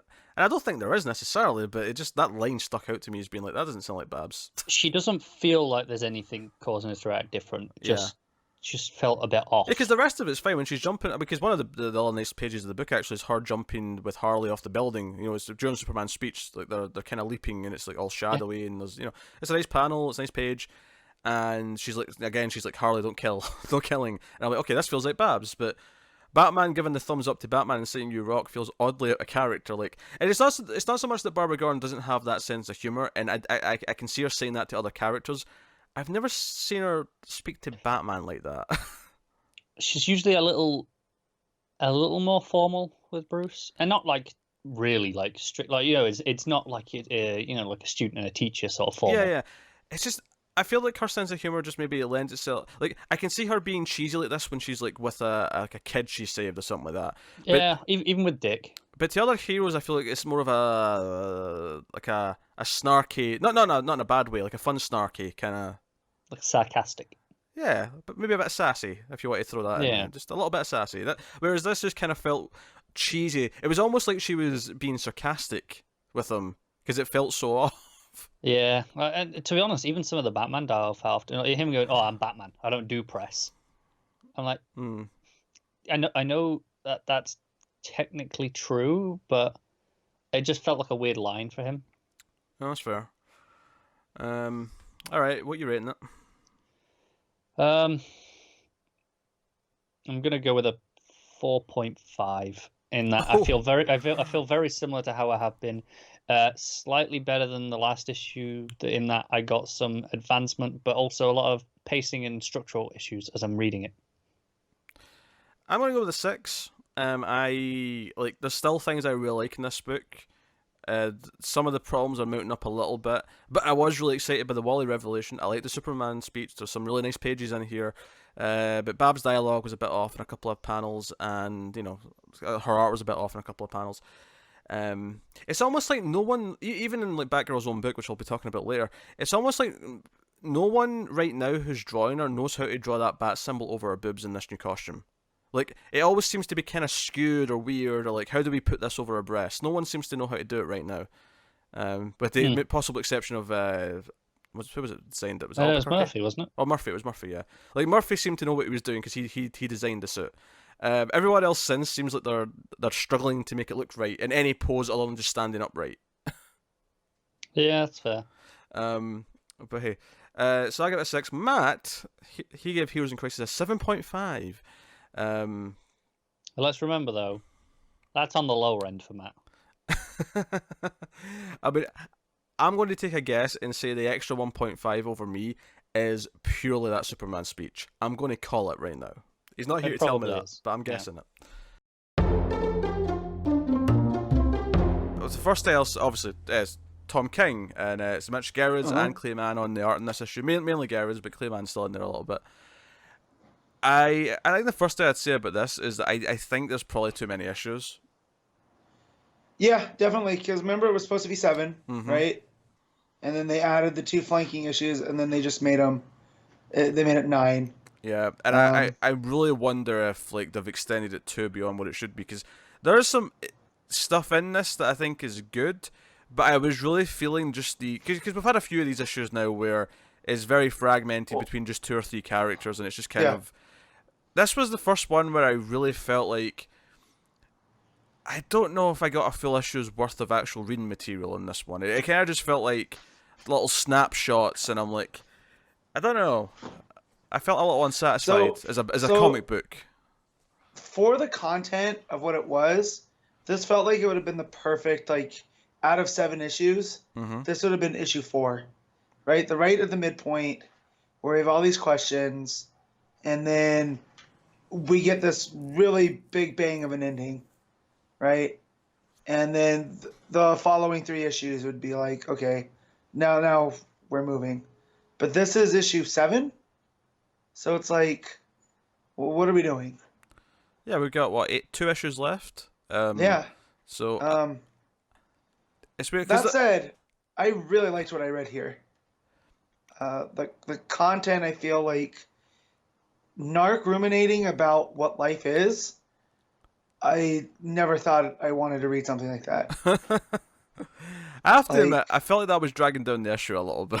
Oh, see, I really enjoyed it. Just his whole his whole idea of life before he was frozen and then life after he was unfrozen, and how much different it is, and would he trade one for the other, uh, and just what that means. And he brings in these different philosophers and their takes on it, all while it's playing out.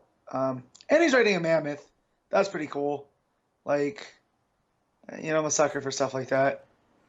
But and then the Harley and Ivy stuff I really enjoyed. Their whole relationship, and kind of us finding out that Harley wasn't supposed to be there. She like snuck in. Yeah, that. I thought that was interesting. I liked their dynamic together. How much they seem to care about each other was kind of nice. I liked that, and obviously the Wally stuff is interesting. It does create some interesting paradoxes with what we've seen already, because we've actually seen Wally die two ways now. We've not just seen him die once. We've seen him be killed with Harley over the back of the head, and we've seen him be shot by Booster Gold now. Here's the thing with that, though. So when I read this, I was like in shock because Booster's my guy, and he's if he is the one that's done the killings, then he's out there running around like a madman through time with Ted Cord now. So I don't think that's what it is. I think there's some creative editing going on here, with what happened with Wally. Well, one of the big implications right now from the covers is that Wally himself might be the killer. And if that's the case, then maybe Booster saw him do it, and Wally's holding Roy after the fact. I don't like that though. I don't want. I think I'd rather have Booster Gold be the killer than Wally be the killer. Yeah, if that's where it's gonna go, like I'm gonna as a longtime DC fan, it's gonna really upset me. That's up there with Rick Grayson. Like, it's probably even worse than Rick Grayson. It's probably worse. At least that can be saved. Yeah, I think Rick Grayson's easier fixed, and we can just forget about it forever. And don't get me wrong, we can retcon anything in comics. Just watch us try, but it'll take more work to retcon this. I'm thinking that the idea of this maybe playing into Doomsday Clock, because remember in Doomsday Clock they mentioned what happened at Sanctuary. And if we're going to involve Manhattan and plucking people, and with what Booster had said that this is a different Wally, you know what I mean? Like, I wouldn't want it to be cheap like that, because again, we just got Wally back. But it leaves me with a whole lot of I don't know. Unless, because obviously one thing I'm thinking is that we've seen two versions. Like, so this is Harley's version of the story versus Booster's version, which was when Harley, hit him. Right, that seems likely, given that I think Booster did kind of show up behind Harley after she killed Wally in that version as well. Another thing is that maybe because one Wally's actually 5 minutes older, that both actually happened. And when Harley comes in, she sees Booster, like she's surprised because she just hit Wally over the head.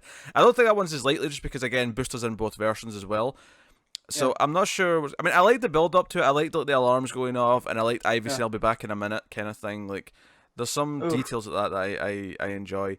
Obviously, the most interesting part of this issue was probably the idea that Wally, when he comes back from Rebirth, is he feels like everyone's like, oh, you're the hope of the DCU, kind of like what we were saying in real life. Yeah. And he's like, yeah, but I lost my family. I'm not happy. Yeah, it's hard to have hope when you're not happy about it. And I like that. And a lot of people are saying this is shitting all over Johns and Rebirth, and I don't think that's necessarily true. Because to me, this is just the next part, however it plays out, and I don't like. It's the next part of Wally's story. So you can be all hopeful, but then when you get there and it's not what you thought it was, that right there is the struggle. And I like that. Yeah, I don't have a problem with this being a plot development in the sense that it makes sense that Wally is having trouble dealing with that. To me, the way I'm kind of reading this element of it is that, yeah, we've not actually fixed anything yet. Wally represented hope when he came back, but ultimately he could never be who he was without his family, because that's still erased and he remembers it. And he kind of represents us, because in a weird way, how Wally's feeling because his family's not here is exactly how we feel about the DC Universe in a New 52 world, and to an extent right now. Some people more than others, but it's hard not to read this and be like depressed and be like, can we fix all this, please? Yeah. And I know, like, I don't think King is an idiot. I think King knows what he's doing with how he's making us feel. The question is what is the resolution to this? Is he allowed to have a satisfying resolution to this? And even if it doesn't, is the plan to then fix whatever we end up with here at the end of Doomsday Clock? If Doomsday Clock's going to fix anything at all, I don't know. But No, I definitely think this is like its own, like outside of some reverberations we felt through the Price and in Green Arrow. I do think this ties itself up in a little bow. Like, yeah, there might be a little bit of threads that go on with certain characters. Like maybe Booster, whenever we see him again, he has some emotional scars from whatever happened, or he's locked up because he is the perpetrator. But I do feel like at the end of this, it's going to leave it kind of like, well, Sanctuary happened, but it was self-contained, and they caught it. I mean, I can still see it being undone by the end. Yeah. I think the most likely scenario for me now is that at the end there's just going to be that small moment of hope that somehow everyone's going to come back. Like, you remember how at the end of like Batman R.I.P. there was just that one? No, that wasn't R.I.P. It was the end of Final Crisis.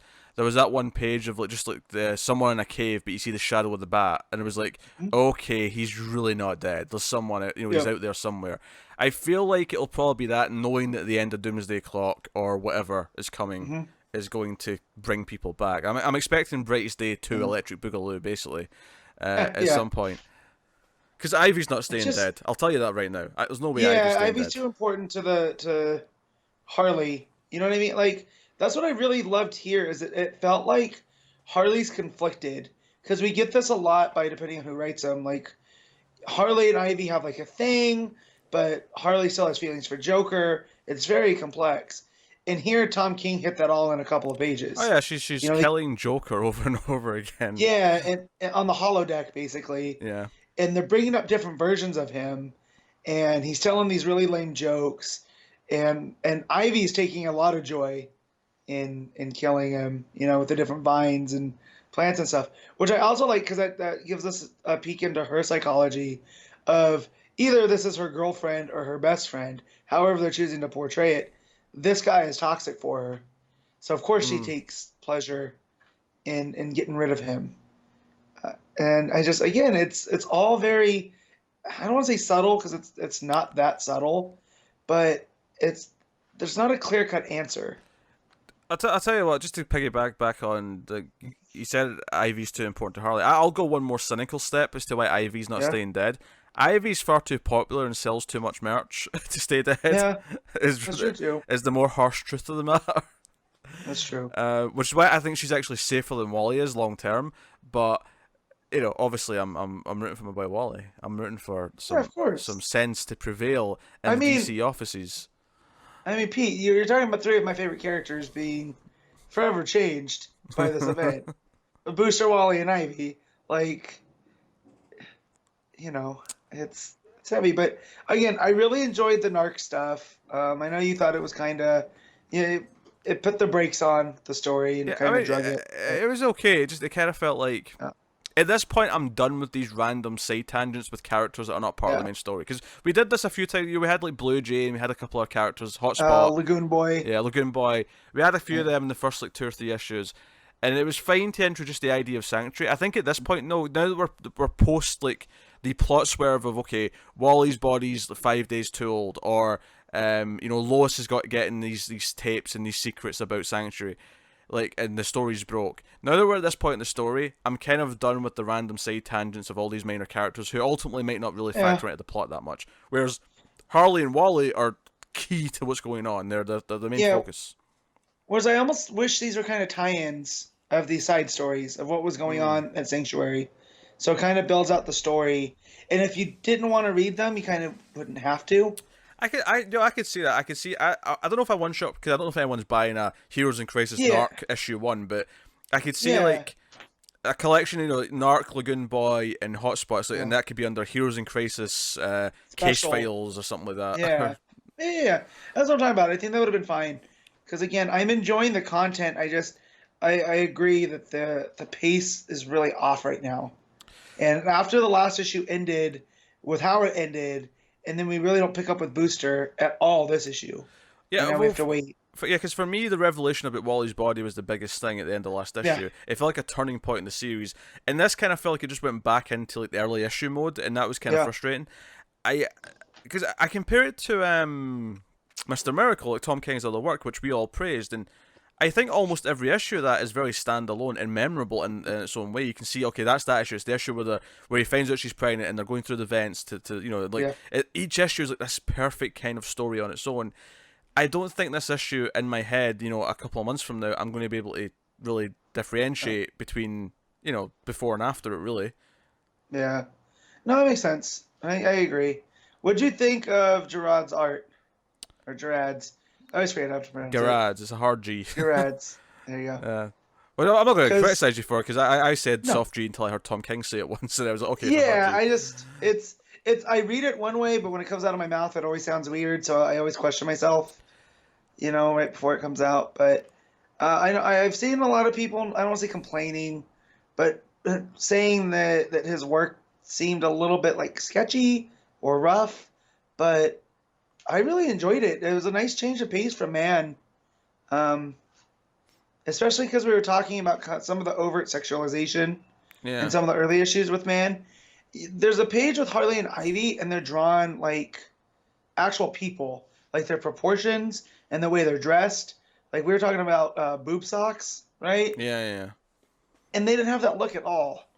Like. No, that's true. That's true. Because this is the thing. So I Clayman's don't- actually a really good artist. There was just a couple of choices with the female characters that really stuck out on a couple of issues. Oh yeah, we both agreed that it was kind of skeezy. It felt Yeah. a little. And here, I felt like it was this very intimate moment between Harley and Ivy, but it wasn't played that way. It was played very like, no, this is just a peek into two people having an intimate moment, and I really appreciated that. Yeah, it was So- played like an intimate. The art Yeah. lent itself to the intimacy of the moment. It didn't feel like Yeah. it was distracting from it. No. The art. No, I like the art. I didn't really have any So- problems with it. So while it wasn't as clean and as crisp as some of the stuff we've seen out of him, like in Batman, like he did the rooftop stuff, right? Yeah. Yeah, with rooftops and then with all of Mr. Miracle, but I felt like it fit, especially the caveman stuff with Narc.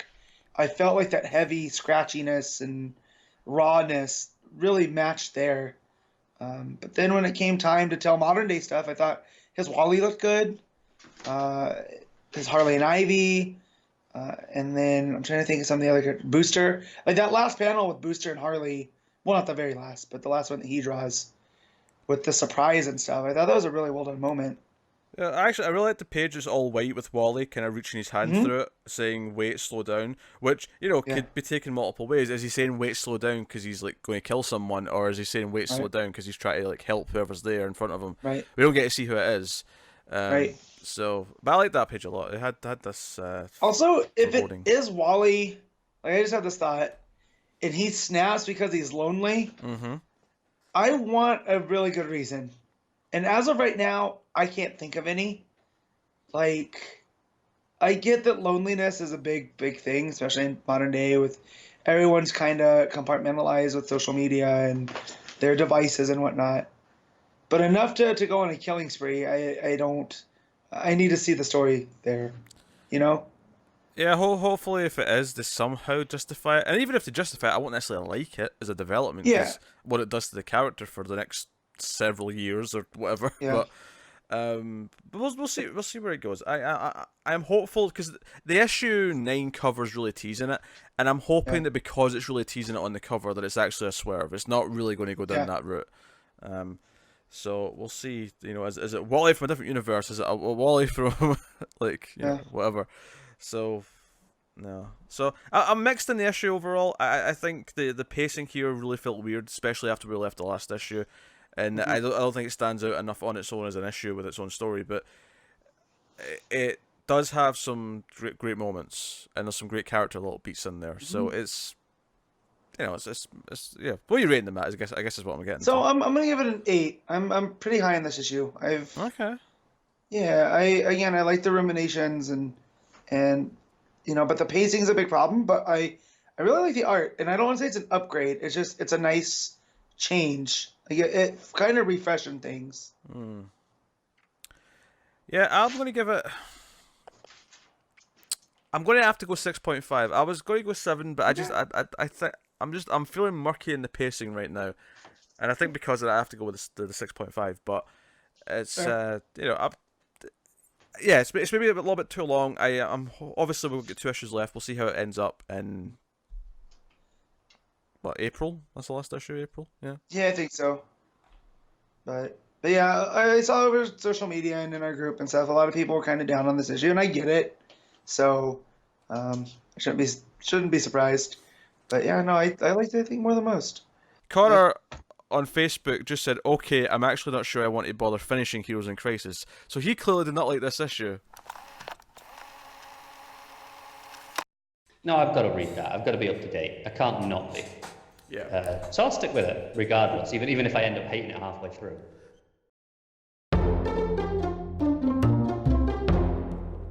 I love to start off in a positive light, and I'm curious as to how positive or negative Connor will be, because Connor, notably, has not been super positive on Heroes in Crisis recently. But for the record, Tom King writing with Clayman and Jorge Fornes on the art. So, No, you're right. I've not been super positive. It's why I didn't read it. oh, I left this till last because confession time. I missed last week 4 of this show because I was away. And turns out I forgot to read my books. I didn't notice. I read all the ones that were double shipping. So obviously I'd read those for the previous issue. It never occurred to me that I had other things to read. So I had like 5 extra issues to stack on top of everything else of this week, which is already, relatively healthy. And Heroes in Crisis was by far the thing I was looking forward to the least because, I've not been enjoying it. And I got to the end, it's like, I don't want to read this. Screw it, I'm not doing it. I don't want to read it anymore. It's making me angry, and I don't want to be angry today. now I need to sit and talk about Heroes in Crisis on my own. I know. Because Matt's not here. I don't know if you noticed this, but Matt's not here. I know, it's Matt's fault. I'll pretend I read it. I'll nod along. I'll say yes, the art's very good, but Tom King's writing is atrocious. I feel like making me angry. He's doing things with there's implications that I don't like. If you had read this, I think you'd be complaining about the art switching for some pages. Oh, really? Yeah, there's a couple of pages with Batman and Flash that are very different to the rest. Is it bad art or just jarring? It's not bad art, it's just jarring indifference. Yeah, I hate when that happens. I really do. I've seen the title page because I saw Tom King tweet it with all the flowers. I thought, that was a gorgeous image. I'll give it that. Yeah, that builds up to the end, because the only interviews we get in this one, because obviously we've had the interviews throughout all the issues, it's all Wally. Every interview's Wally. So we're getting to kind of the meat of what's going on. Oh, it's only taken 7 issues to get to, not for it to be in Wally, to focus on one character for these interviews rather than just flip around. And Wally starts off quite chipper, and it's basically him breaking down and getting more depressed as these interviews go on. And there's plot with Harley and Booster with Batgirl and Blue Beetle, and then Batman and Flash are looking for people. But the Wally stuff's the big headline and stuff here, so I'm starting with that. Yeah, because even I'd seen some of the headlines about Wally. I didn't read all of them, but yeah. So Wally, we know that Wally, the body that was found was 5 days older than it should have been. Right, that's a fact. yes. I'm reminded of that fact in this as well, because Booster and whoever bring it up, and Harley's always, so Wally's not dead, and he's like, yeah, but it's been 5 days now since he was found, so I guess he is dead. And like, but is this a rescue mission now? Are we trying to like rescue Wally before he dies? Is that what we're doing now? And I'm like, okay, all right, yeah, let's save Wally. But of course, one of the things that we've been worried about, based on some solicits, based on things that have happened recently, is that Wally's actually the killer. That yes. And him getting depressed over the course of this, So we have this scene towards the end where Wally's using his lightning, his speed force, to make some flowers bloom. And we have this full page spread where he's seemingly brought Poison Ivy to life. She comes out of the flower. Right? It's just this blooming kind of... It's a beautiful page. She's back then. She's there, she's back. And it's like, okay, alright. Where are we going with this? And then Wally's like, I'm sorry, and she's like, you helped me, you brought me back. He's like, no, I didn't help you, I hurt you, and then I did this. This doesn't make up for it. And I'm sorry you're going to have to see this. And she's like, what am I going to have to see? You're going to see my death. And he stands up, and there's another Wally staring at him. For God's sake. So there's two Wallys, one presumably having travelled through time, Yeah. standing there, and the older one's going to die. So essentially, it feels like there's like a loop happening here with Wally. There's some sort of loop going on with murdering himself. I don't know. I mean, they didn't reveal that he murdered himself yet, but Yet. Yeah.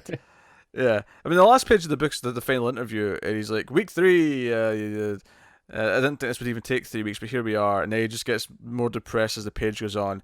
And then he says at the end, can't wait for week 4, and he looks miserable. Sounds about right. I'm not gonna lie. Mm-hmm. I think I'm glad I didn't read it. I think this would have infuriated me. Joe was frustrating, is I actually think the stuff with the other characters is the best it's been the whole book.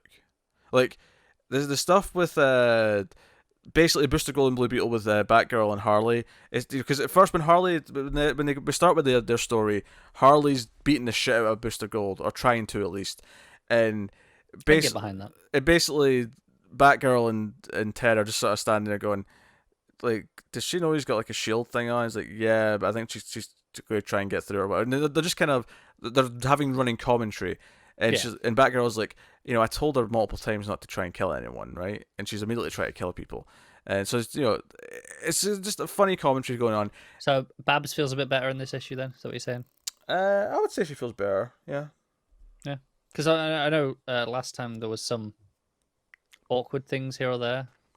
Yeah, there was no "You Rock Batman" moment or anything like that. There was nothing quite like that. And then eventually, so the four of us are going to team up and try and save Wally. Because should we not take this information to the Justice League, to whoever? And it's like, no, if Wally's feeling hurt, then maybe a smaller team, a smaller, more intimate thing might help better. I'd argue bringing Barry into it might help, given that he's Barry and it's Wally. But yeah, I mean, let's ignore that logic for now. It's not like any of them have a huge connection with Wally, is it? Not specifically, no. So. Yeah. So Booster gets all, yes, we should do this, and he gets all heroic kind of sounded. He's like, yes, the blue and the gold, and he looks at like Harley and Batgirl, and Harley goes, the dynamic duo, and Babs is like, no. So that side of things was good.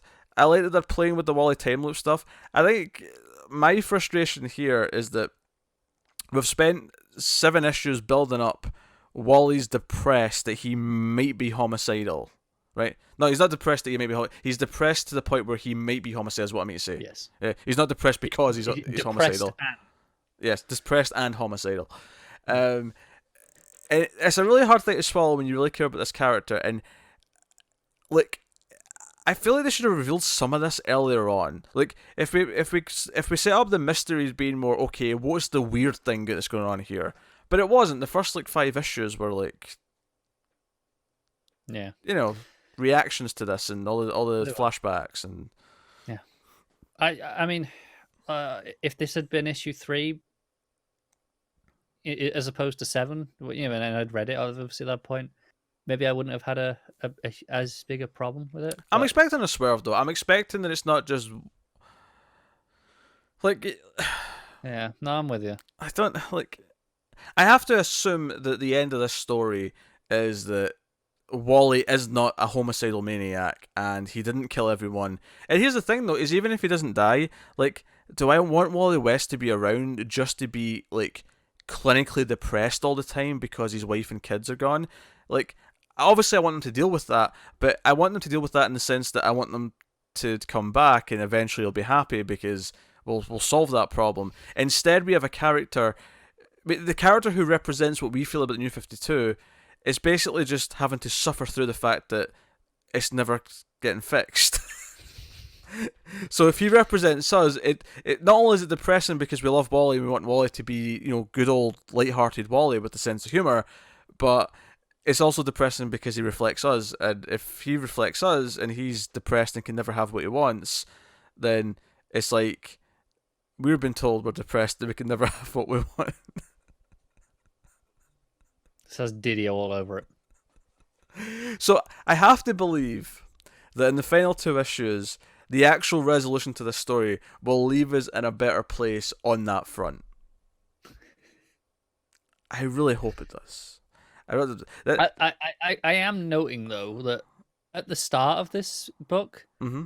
at the end of the first issue, you're like, that's fine. It's all gonna be sorted. Don't worry about it. You're really positive and chipper. It's like it's just a comic. It's just shock value. There's nothing to worry about here.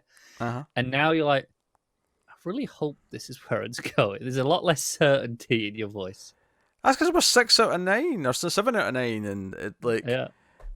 I don't know, my patience. Even though I've liked a lot of what's been in this book, in places, I do think it's been on too long. I think it's taken too long to cut to the chase of what the actual plot is, and I like some of King's exploration of character. I really do, but some of it's felt a little bit off. Some voices have felt a bit off. And for every scene I've liked, there's been something else that's felt just kind of, I don't know, self-indulgent or whatever. This one is one of the better issues in the series because it actually feels that a lot of things are happening and advancing. It does not feel like it's stalling or it's one of the better issues because there's plot. Is that what you're saying? But it also feels like it's getting into some of the mystery, right? And that's great. I think the weird, bittersweet part of it now, though, is that it's so late on in the overall story now that as much as I actually like this issue more from an actual momentum perspective, from an actual, like you say, there's plot perspective, I am terrified of where it's going with Wally. I am actually terrified of where it's going to leave him. Now the problem is that, okay, if this is the plot, but we're so late, how much time is there left to actually undo this? And even if we undo it, does it actually in any way leave Wally in a better place than the crushing depression that he's in right now? I think it will be very hard for this to be, even for people like you who've been mostly enjoying the book, for this to have a satisfying ending to this mystery when we're only really just starting the mystery 3 issues from the end. I think the problem is that I can see this getting to the end and having its end, and it's like you can see maybe where the craft was and what King was doing. I think this might be a case of at the end of this, I might just sit there and say, conceptually, I just was never going to be on board with what they were going to do with Wally here. Yeah. Because here's the thing, I like Wally more than Barry. I would happily kill Barry in a heartbeat to have Wally around as the Flash. I mean, I'd say most people do. Most people our age would. I think there's a younger generation now who would not agree with that. So yeah, I'm worried conceptually where this is going.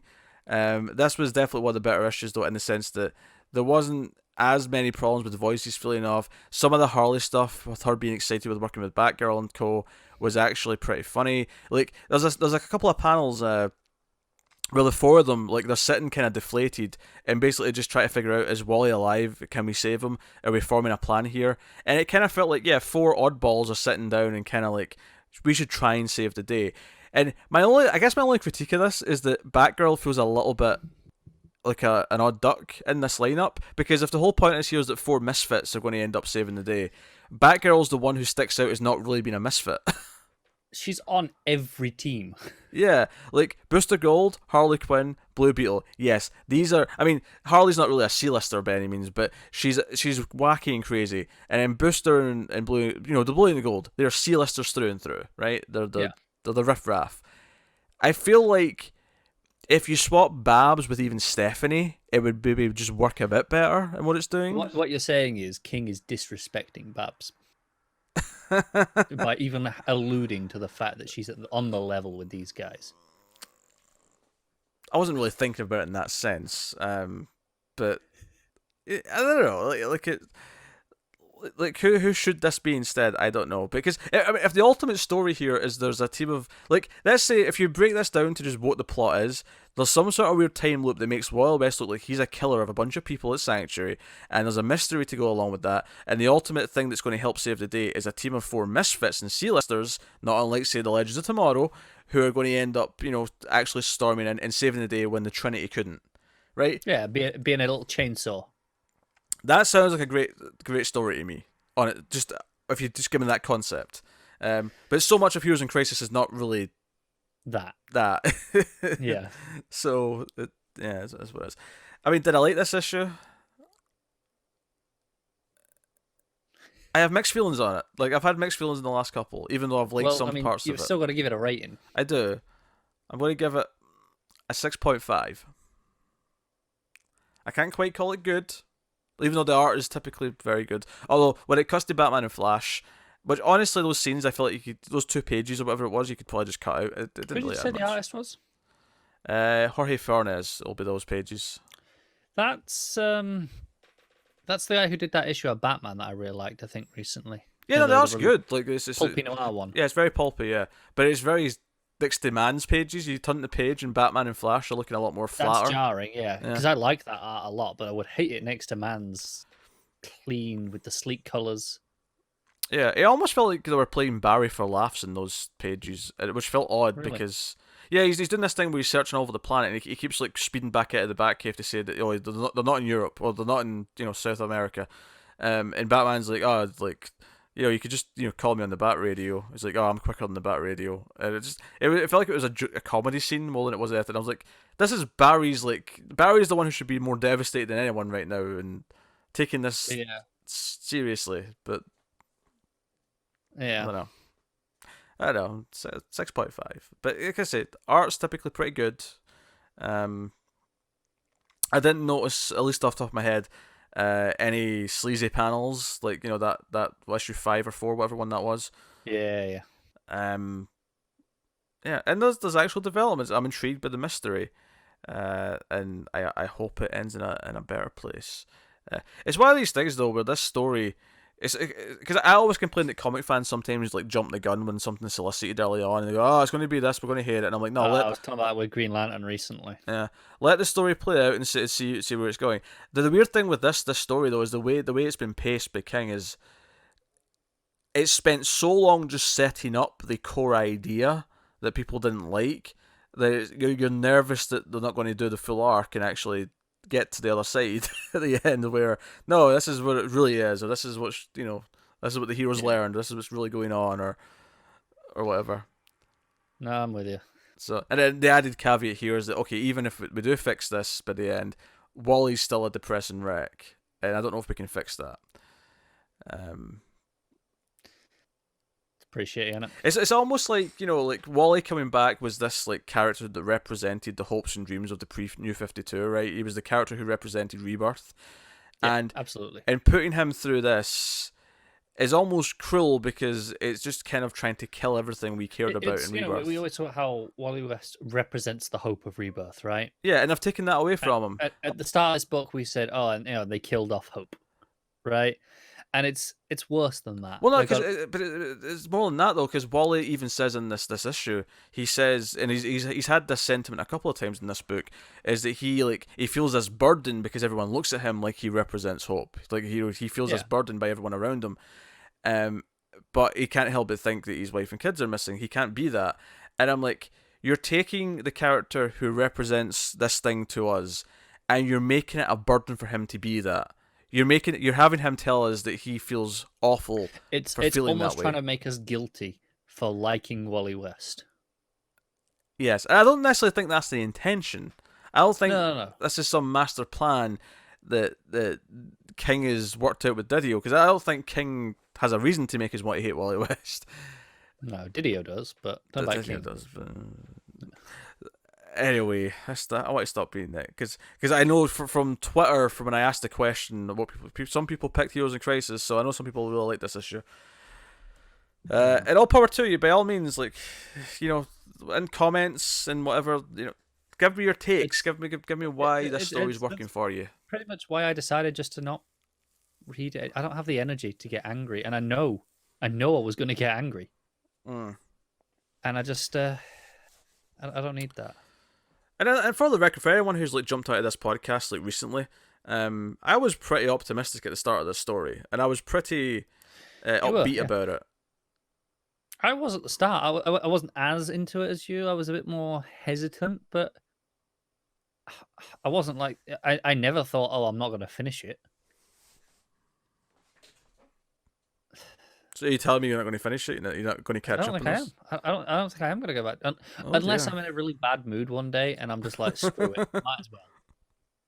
I hope something so important happens in issue 8 that you have to read it. I don't want to ruin being in a good mood with like it's different when it's a book where when I'm not expecting it and it makes me angry. I can't predict that, but this has made me angry like 4 issues in a row now. I can relatively accurately predict that I'm gonna hate it.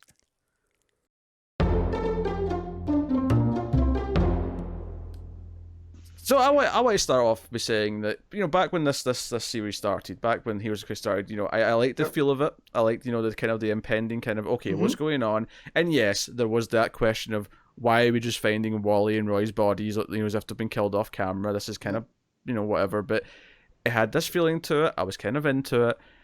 And parts of the story got better, although parts of it got more tedious. I think the last issue was definitely the one where I was really feeling the fatigue of just it being dragged out to what it was being dragged out to. Until this issue. This issue is basically, I don't even care if they fix it or how they fix it. I don't think it can redeem the reading experience at this point, because I hated this issue. Me too, Pete. I'm glad you said it. Oh, I'm so glad I didn't read this, because if you guys hated it, oh boy. This is, unless they do something to properly fix this, and by fix this, I mean Wally. Unless they do something to properly fix Wally after this and retcon all this shit out of continuity, I would have rather he never came back. Yeah. I get what King's going for. I get that there's a parable about PTSD and mental illness and lashing out, but the way in which this just holds your hand and explains every little thing that has happened thus far, and it still doesn't feel fulfilling. It sucked. Like, I don't. The only male positive I can say is that Wally didn't technically intentionally murder everyone at Sanctuary. Right. He just sort of exploded with Speed Force because he couldn't control it because he got emotional, and that killed everyone. Yeah, he essentially had like a panic attack via Speed Force. Yes. And he couldn't control it, therefore. Which is better than him becoming like a sadistic killer and just murdering everyone. So, I mean, points for that, I guess. But, like, then him, like, this is a definitely, I don't say because Flash, but there's a term for that. It's Speed Force. I don't have to explain shit, right? Speed Force, bro. Yeah, so he, through using the Speed Force, he goes through and pieces together all of the secrets of Sanctuary. He's the one that wrote The Puddlers Are Dead because he remembered a story that Wally or that Barry had told him about, that puddlers are these people that take out the impurities of iron, right? But because you take out the impurities, it affects your lifespan because it's a very dangerous job, inhaling all those vapors. So these people that are making things better end up having to sacrifice themselves. All right, I get it. It's all very well researched, and like, I'm sure this is all part of King's plan. I don't like the way it was executed. I don't like the concept. Ultimately, I'm at a point now where I don't like this concept for a story. So even if you fix it wonderfully in the last issue, I mean, I'm not saying it's impossible that some dramatic point won't make me see the point of all this, right? And make me recontextualize it and think, okay, that's why he did this with the character. That's why he picked Wally. That's why he's going through this specifically. But right now, it feels like there's almost nothing he could do that would make me go, this was worth the journey. Well, and I feel like you kept saying this won't all matter, and that's why I keep going. Like, I keep feeling like when you involve Booster Gold and Timey-Wimey, and now the Speed Force and Timey-Wimey, I just feel like this is going to be written out of existence. See, the thing is we find out Wally basically sets up the mystery. He intentionally does all the things, writes the graffiti on the wall, displays the bodies like they are. He makes Harley and Booster each see different version of events, so they both think the other did it. He sets all this up, and he specifically says he wants to set it up so that Barry will overlook things because he knows how he works, and he also things that will make Batman question things, right? He wants Batman to be, deep in the mystery. And this issue doesn't really explain why he wants them to be in such an extreme mystery, other than maybe he just wants it to be unsolvable. But the whole thing is he's recording this confession and sending it to Lois Lane. He ends with saying, Miss Lane, this is my confession, blah, blah, blah. I don't know where it's going with this for its final issue, and part of me just doesn't give a shit anymore. Yep. Yeah. I I'm at the same. I don't. Again, I'm not one for like that hates like walking you through, but this just felt super like lazy Was this on issue the anything but creator's part. exposition? That's all it is. it's It's just his confession. It's Wally telling his story of everything he's done since he's been at Sanctuary, and Right. just going through it all. Yeah. So it doesn't even have characters uncover the mystery. They don't get to the bottom of it. No. All the investigation is pointless. We're just going to have them. Oh, well, we'll just tell you what. But it's also while he's saying that was his point, is because his point is people shouldn't have to go through this stuff alone, and that's a very noble intent out of Tom King, because with the sanctuary, with the way that it was set up, everyone's dealing with it through their own way. There's no actual therapist to help you get through this stuff. And that's why Wally ended up having this explosion of Speed Force energy that killed everybody because it got too much for him to handle. And so the whole point is that no one should have to go through this stuff alone, and he's alone, and that's why this all happened. Again, that's a very it's a very interesting in today's society. It's a good message, right? Like, but the way that King unveils it all, again, it's all exposition. It's all Wally going, well, I did this, and then I went and did this, and then this happened because. I mean, no, but so you're talking about craft here. You're talking about how it's executed. Yeah. I don't even care about craft at this point. I just hate the concept. You've turned Wally into a killer of a bunch of people, and you've made him more depressed than he's ever been before. And obviously, I like the idea of exploring that his wife and kids are missing, and that would have him be down. But we're at a point now where he feels like he can't even get past it. That short of the way, even if the wife and kids came back, even if Linda and the kids came back, like at the end of this series they somehow brought them out of the Speed Force, out of continuity, and into this world. He will be a wreck because of what he's done. So it has to be erased in some way, and he cannot remember it because it's just such a dark thing, and it feels like character assassination. I hate to use that phrase, but it feels like character assassination, and I would rather he didn't come back if this is what it was all going to build. And I do have to wonder, like, did Williamson do Flash War as a sort of last hurrah, knowing what Wally was going to be done, what was going to happen to him next? See, and I hope that's not the case, because Williamson's really excited to be working on whatever is coming next. Like, remember, he has this other series that's coming, and he always said how excited he was to work on the Flash, and Wally was his Flash. So I always took that as, hey, maybe we're going to get some other Wally-centric series, some team book or something. I don't know. And now I don't know. Yeah, I mean, that's what we hope for, but like at this point, it kind of feels like this feels like they took that away. Like, all the possibility of redeeming Wally now, like you said, is like... And like I said, by the end of issue 9, the final issue, it might change everything, it might retcon things, it might fix it all. And that's okay going forward for future things, but it does not justify or redeem this story where I'm like, I care about this story anymore, I want to read this story. Right. As soon as we started getting hints that Wally might be the killer, and we saw this cover for issue 8, and it was like, this looks like they're going down this path, nothing about this, like... And okay, like so people bring up Identity Crisis, and okay, I imagine yes, there might be like Ralph Dibny fans, a lot less of them in Wally West, but yes, there might be Ralph Dibny fans who hate that story because it kind of takes away that character could never be the same after that story. And most of us didn't really care if we liked the story because we didn't really care about Ralph Dibny being Ralph Dibny forever because he's Ralph Dibny, and it doesn't mean that much to a lot of people. Right, but still, in that moment with Ralph, like, there's this empathy where you root for this to, like, you got to find out who did this, right? And I feel here, there's nothing to root for besides, like, this being all undone. You know what I mean? Oh, that's true. Yeah, that's a fair point to make if you're comparing them.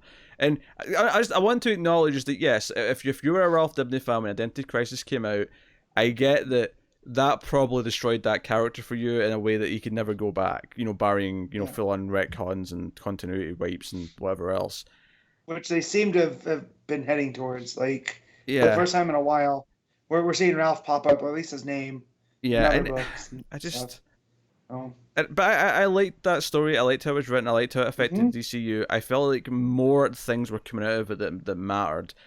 Here in this story, I mean, right now at least, outside of characters in Green Arrow and Flash reacting to deaths of characters, none of the effects of what happened in Heroes in Crisis have been felt anywhere in terms of plot, in terms of Sanctuary, in terms there of...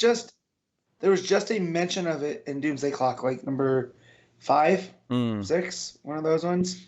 But other than that, it all like that felt like an afterthought. Yeah, I mean, I'm gonna read the last issue now. I'm not gonna. Yeah. Yeah. Well, because I have to know how, because Booster, him going to Ted, I don't think factored into Wally's plan, right? And Harley going to Babs.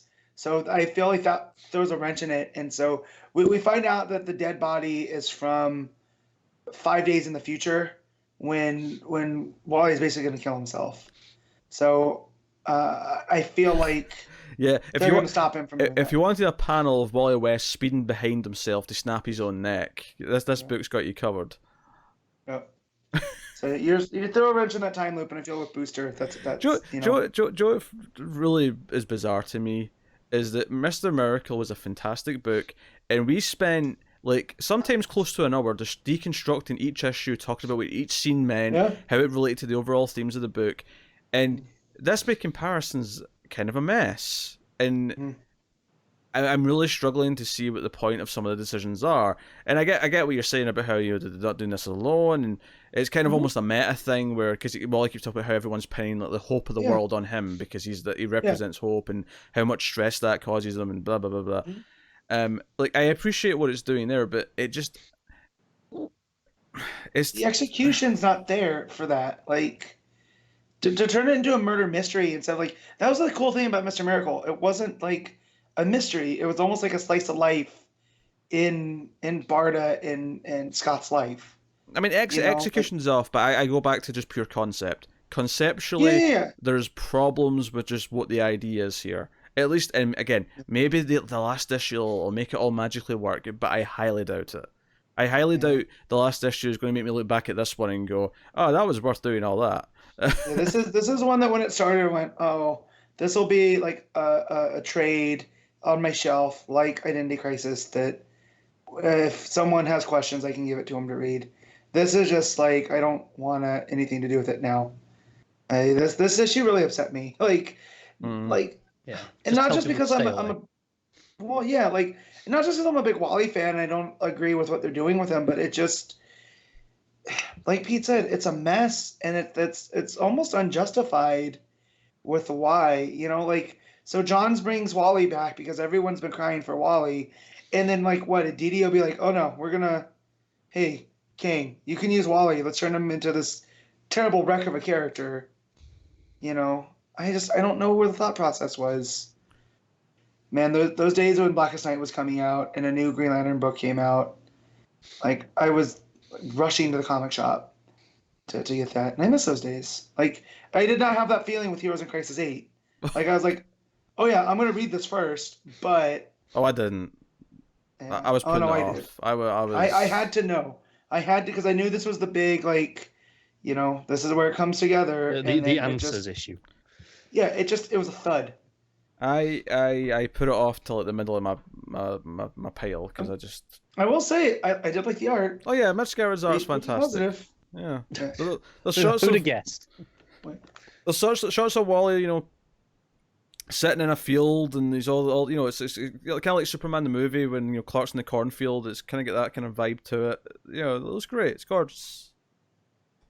More depressing in tone, obviously, than those scenes in Superman, but I guess we should rate Heroes in Crisis, Matt. I mean, I don't. Yeah, you go first, because I want to see how. No, you go first. Fine, I'm in a 4.5. Matt thinks he could just flip it. Yeah. 4.5, yeah. 3. What'd you guess for the art? Because the art's good. Yeah. Oh, I hated it.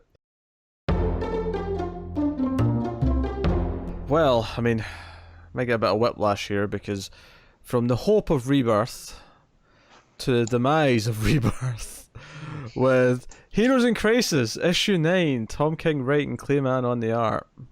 even before you do anything further, Mm-hmm.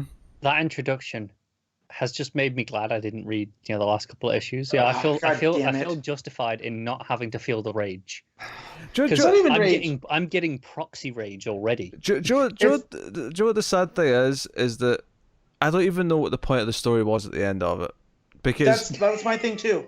I said that to Porter after I read it. Is like I get the machinations there of King, and ultimately why he chose to tell the story. I don't know what the overall point of it all and why it needed to be 9 issues. This could have been 5, right? if that could have been 3 issues. Like, and again, it's very noble of him to try to take up the cause of depression and PTSD and how it would affect these people. I just think that it was completely fumbled I during the whole time. like ultimately all the final issue is explaining. Well, no, the last issue explained how it happened, but this issue is just like because we had Batgirl and Booster Gold and Blue Beetle and Harley all sort of team up to try and stop things or fix things, and ultimately all it is they show up and talk to Wally, the two Wallies before one of them has to die, and there's like a really awkward joke at one point as well where Harley like knees him in the nuts, and like Wally, who's 5 days old, is like, oh yeah, I forgot that happened. That's going to sting that one. And but ultimately, like I just nothing about this. Like at the end of the book, I was like, this is actually baffling to me. Like we don't get a scene in this book where Barry reacts to this, where Barry like is aware that what Wally's just done and what he's going through. Yeah. And nothing justifies it. Nothing like comes out and like. So everyone's actually still dead except Ivy, who came back because she was in a flower. Yeah. Well, Ivy, Wally's still alive because he gets taken away. Oh yeah, no, Wally's still alive because of the whole time loop thing. He just had to like finish the loop. He sidesteps it. Yeah.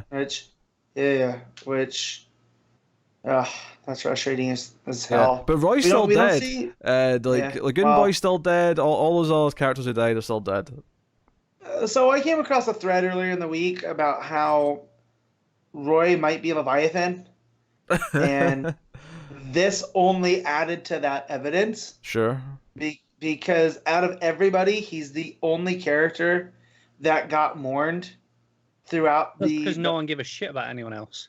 But even though, Connor, if you wanted to make this go, even in the Williamson issues of The Flash, it didn't seem like Barry, not The Flash, that he wrote for Batman, it didn't seem like Barry was that upset about anything that happened here, right? Yeah. So, there was no spillover except for Roy. Roy is still the only character that got mourned over different books. Let me just double check.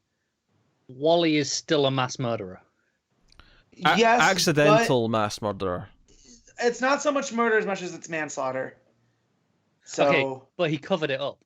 Yeah, no, he covered up. That's the worst. The worst thing he did is he covered it up. He tried to and that's what it's Lois. Not a great look, is it? That's the evidence that Lois has, though. Yeah, but this is the thing. The cover up was just to give him time so that he could send the stuff into Lois and. Yeah. I'm so glad I've got popcorn. It makes no sense. It's when I read Identity Crisis, everything added up at the end. And you might not like the stuff that happened throughout, or it might be controversial. But at the end of the day, the whole point of that was how these secret identities protect but also can hurt the heroes, right? Their personal life and their work life crossing over. And here, I feel the moral of the story is don't cover up a mass murder if you have PTSD. Because at the end, I don't feel that Wally's that changed. Because I feel like the Wally that comes from 5 days has shook off the PTSD, which he can't do. Because we had 8 issues basically summing that up. And he's just like, oh yeah, you'll get better, man. You know how I know? I'm you from the future, and we're better. And I feel like that undermines everything of the last 8 issues. So, I don't. Everything in here again, I am baffled that the Justice League never actually show up. We never get to see Barry react to this confession or anything. It's What about all their investigation though? Right. Oh yeah, they're not in this book. They're not in this issue. But that was like a whole big thing at the start, is Yeah. them investigating it and figuring it out, and it was Well, a because murder but I mystery. but once they realized that it wasn't Harley or Booster, I feel like King. I don't feel like King ever wanted to tell a detective story. But Then I why felt did he like that set it was up as a murder supposed- mystery? That I'm getting there. Calm down. Cool your jets, person who hasn't read the last 3 issues. All right. But I feel like he put it on there as a red herring, because ultimately this was to tell a story of trauma and PTSD and how that affects that. But it all just got muddled. Like it all just became a goop.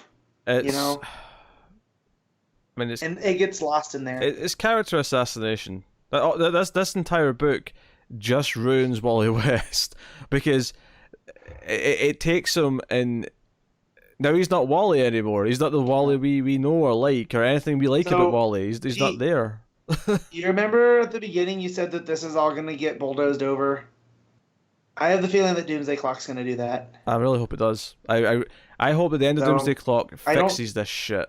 I don't think that Johns would put in there that the metaverse has actions of trying to fix itself, and we see Wally pop up in Doomsday Clock, and then this comes out. I feel like the metaverse is going to fix itself, and this is going to get buried. And I don't think it need to be 9 issues. This is a theme with Tom King, and outside of Mr. Miracle, I feel like he spins his wheels a lot.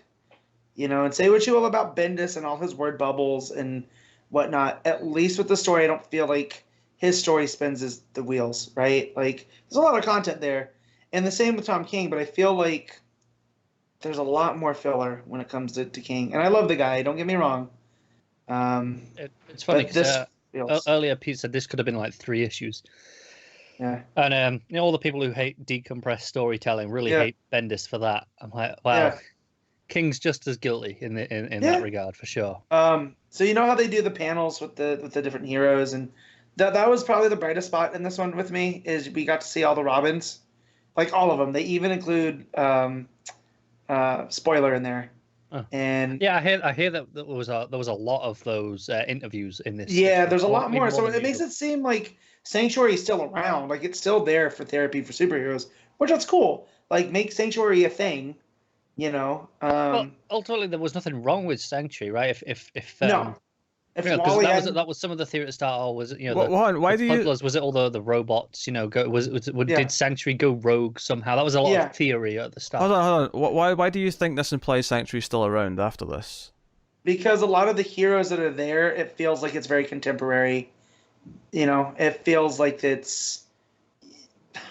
I just feel like the concept of Sanctuary is so fine. I've had the impression the whole time through the entire book that every single interview we've seen is set before the events of the murders. See, I thought that too, and then this one, there's just certain parts of the interviews I feel that are just out of interest. Is there any reason why Sanctuary couldn't still be around? No. I guess not. I don't really ever want to see it again, but.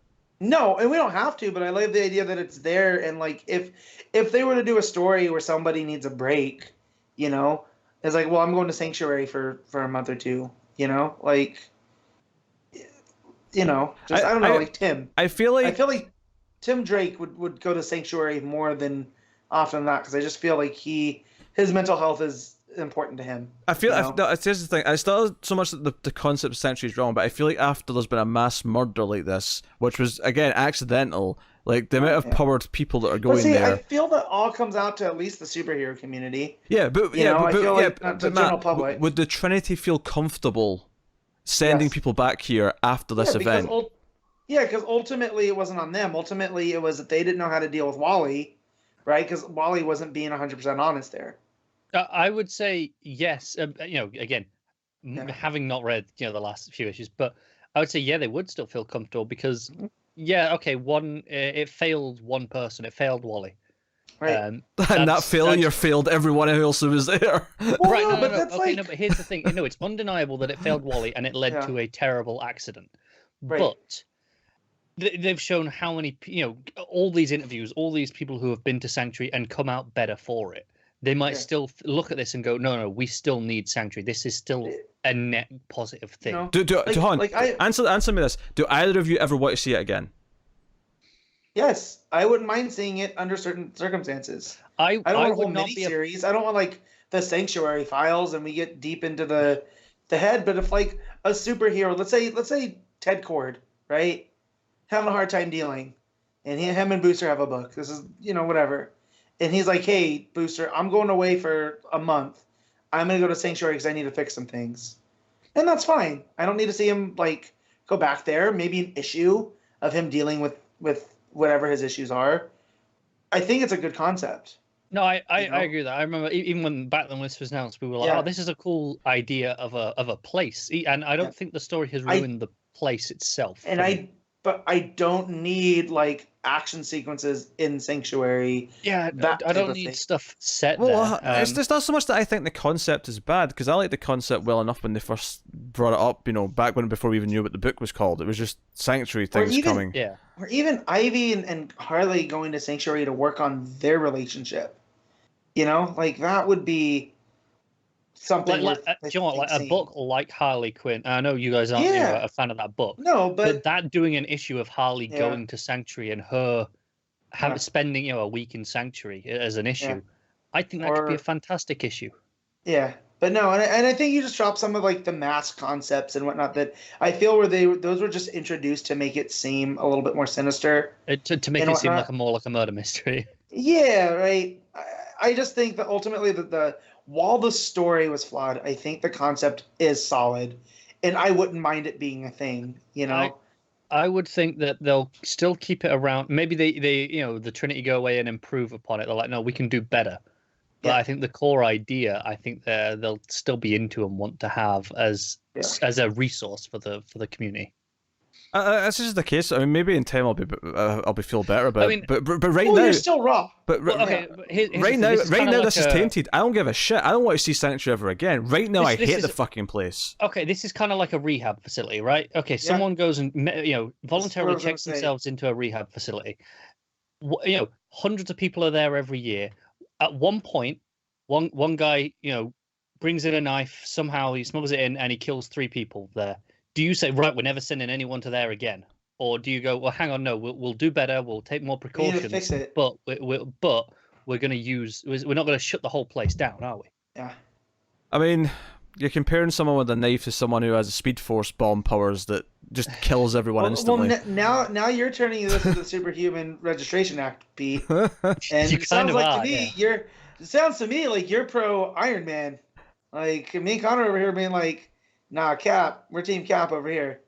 I'm saying that the guilt of what happened to everyone there would weigh on the hero characters a little bit. That's all I'm saying. I don't disagree, but I also don't see them just shutting the doors and denying people help when there's a system in there that just maybe needs to be thought about a little bit differently.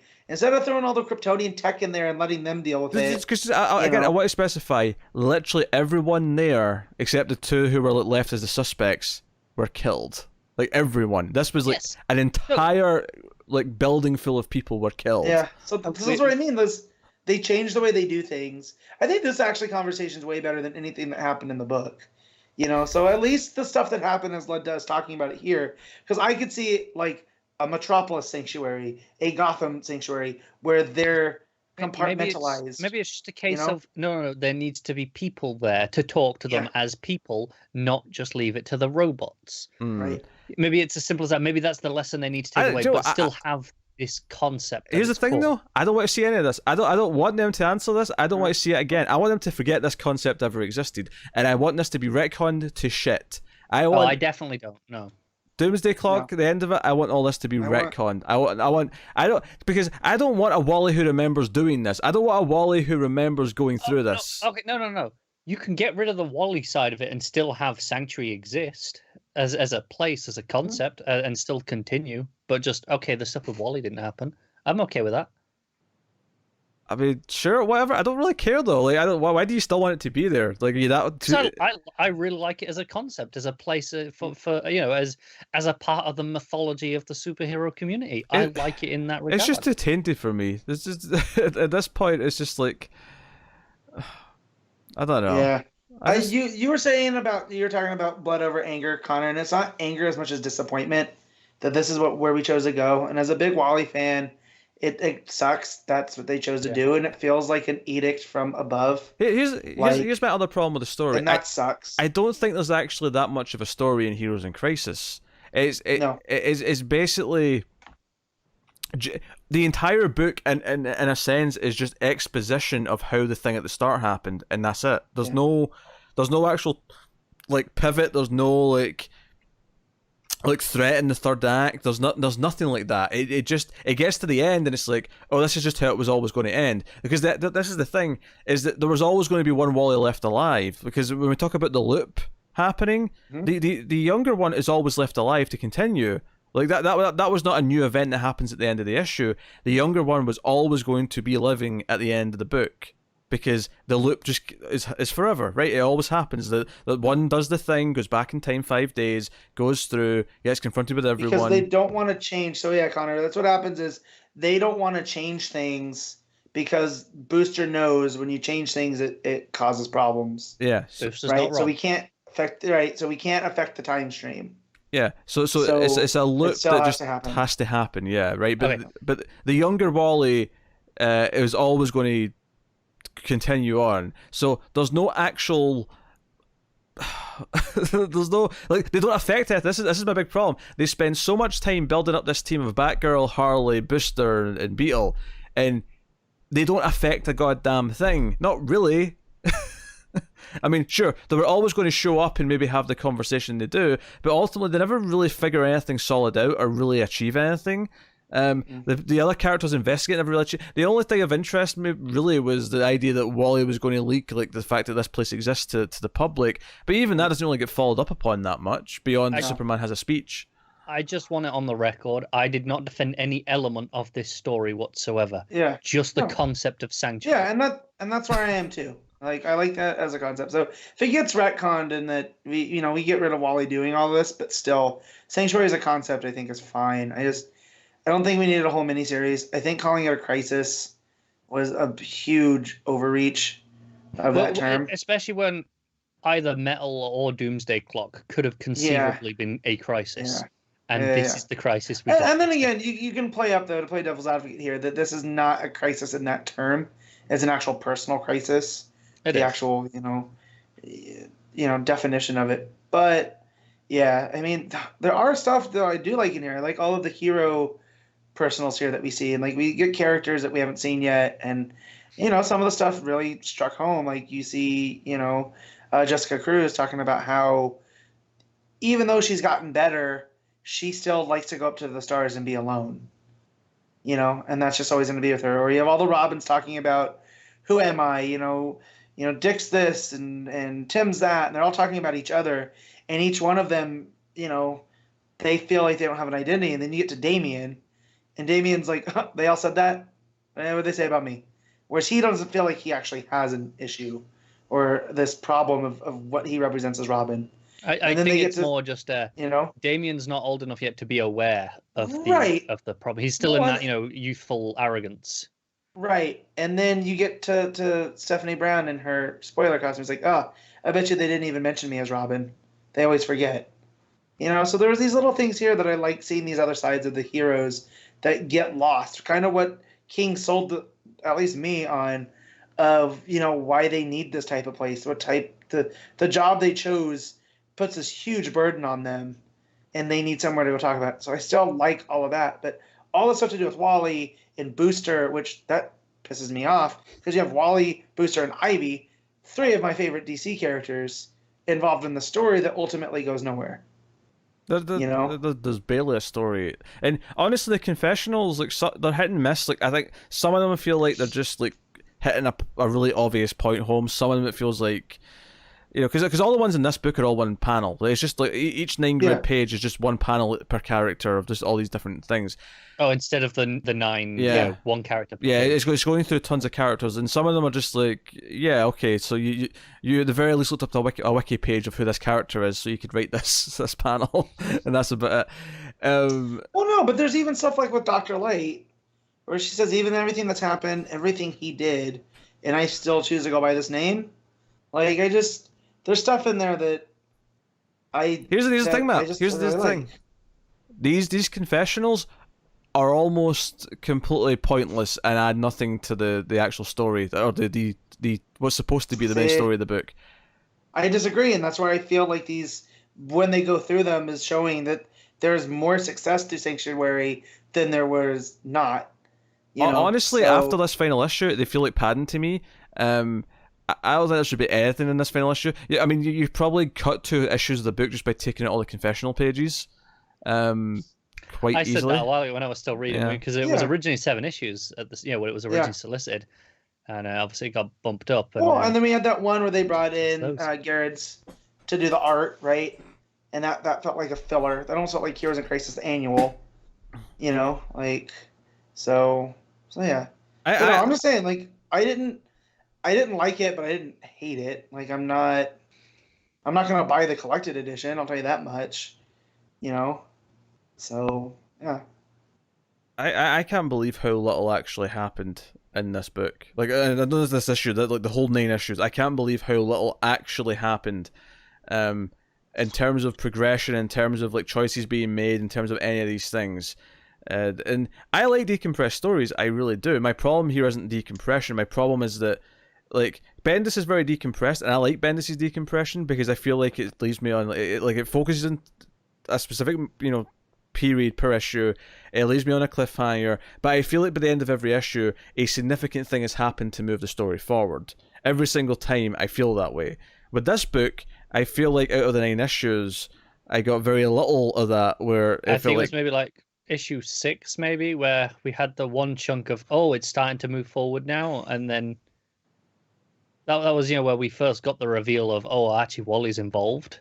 That was the first time in the story where it felt like it was moving forward, and it was still not a huge leap, right? It wasn't like it didn't really set on a huge path forward either, but it was the first moment where when reading it we went, it actually feels like we moved. And the final like page of this is just Wally being kind of moody again and thinking of his family and how they're not here, and I'm like, so nothing's changed. We've made this point repeatedly. I don't like, I get nothing from this final page, absolutely nothing from it.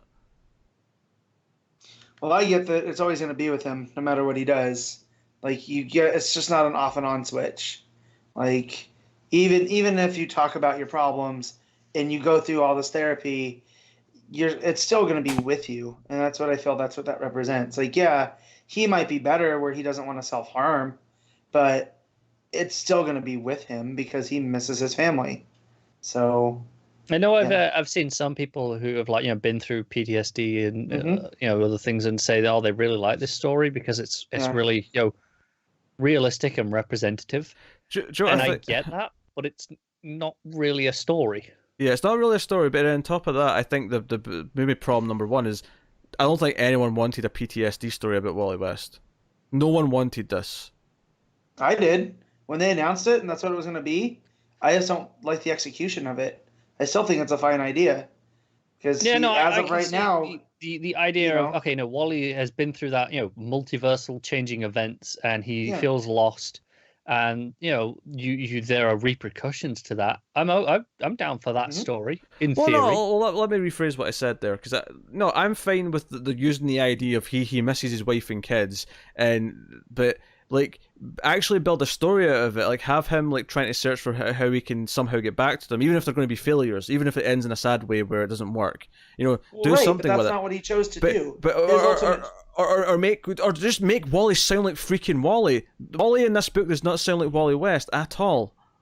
Again, I'm not defending the book's choices. I'm not defending the writing. I'm saying I would like a story about Wally West and PTSD. I'm okay with that. Exactly. So it's just, again, the execution was way, way off. And there are ways to do it, but at the same time, I can look and see where King's justified in this, and that this is Wally at his lowest. This is him essentially committing suicide, and his friends are able to intervene, right? At the end here. Well, let me rephrase then, since we're picking apart my PTSD comments so much. But Yeah. do you want a story where Wally West basically wants to commit suicide because of what's happened with Flashpoint I and think so on? I think there's a way to do it. I really do. I just don't feel this was it. That story of him having those thoughts and dealing with that. Yeah, I do want that story. I just want a good story of it. Yeah. Because the whole idea of Wally West was he was always the most relatable of these generation of characters. This story feels so tone deaf to me. That's what it feels like. It feels like they just don't understand what anyone wants from the character or what anyone wants from a story to do with any of these characters. It just like. This is what's so baffling to me about compared to Mr. Miracle is that Mr. Miracle takes this character, tells this really touching story about depression, fatherhood. Right, and fatherhood and whatever. Like it does it in such a way where like, you really get into the character's head, but it feels right. And I think with Wally though, we have these more like set pre ideas of who Wally is and what he represents.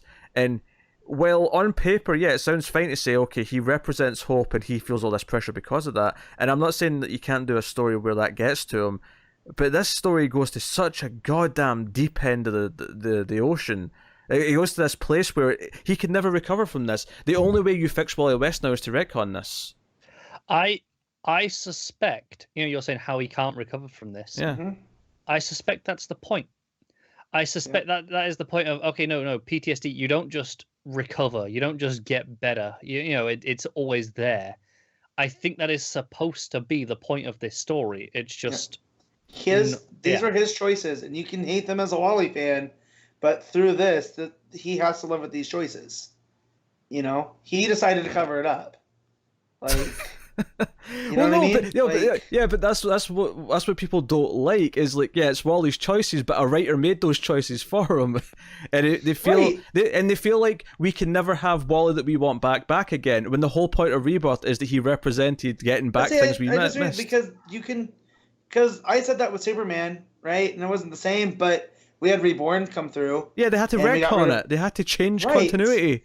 But that's the thing. But that stuff still happened. Those books still are there. Like, the only way this completely gets undone is to like stop printing it and whatnot. So like, even if they retcon it, it'll still be there.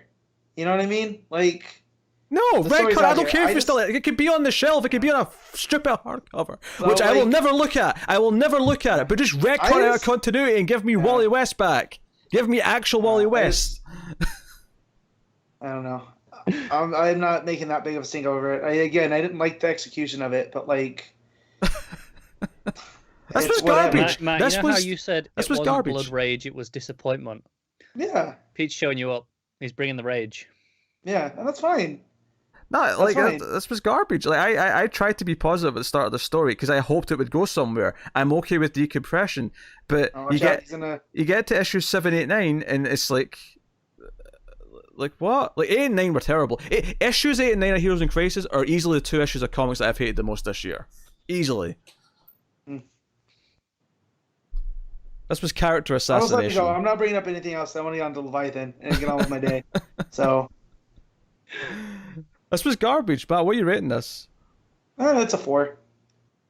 2 out of 10. Okay. I'll split the middle and give it a 3.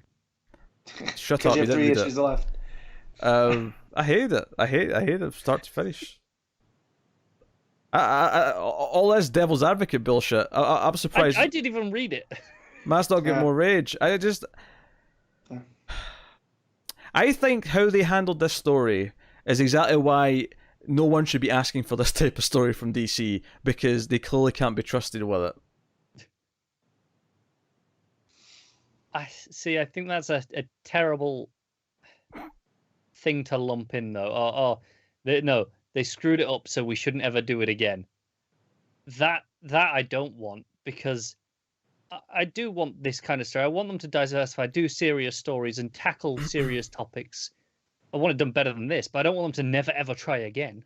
Oh no, I still want serious topics. I still want them to have weight to what they're doing in terms of characters, but there's having weight and still actually adhering to who the character is. This book doesn't have to be about Wally. It doesn't matter who Wally is in this book.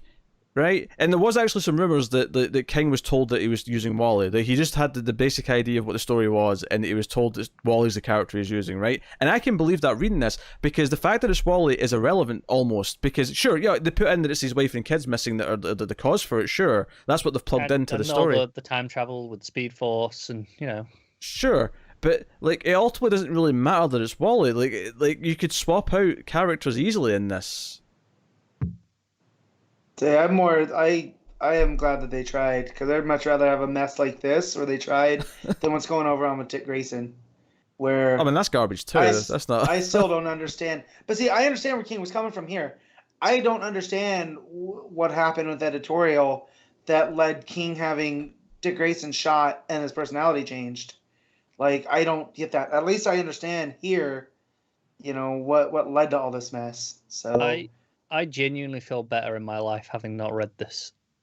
Like, I feel like I made the right decision, and not having gone through reading these last few issues and experiencing the rage. Truly, like, I'm reading about it and I'm like, yeah, okay, I get why we're wrong. I'm kind of annoyed because Wally's ruined. Yeah, I'm more annoyed by it than rageful. I haven't got the passion that I know I would have had if I'd read it, because I know how I felt. Yeah, I mean, you summed it up. Issues. You summed it up. They ruined Wally. That's all you need to say about this book. That's all this book is they ruined Wally West, and that's it. Yeah. That's all that happened in this book, is that Wally West got ruined, and that's it.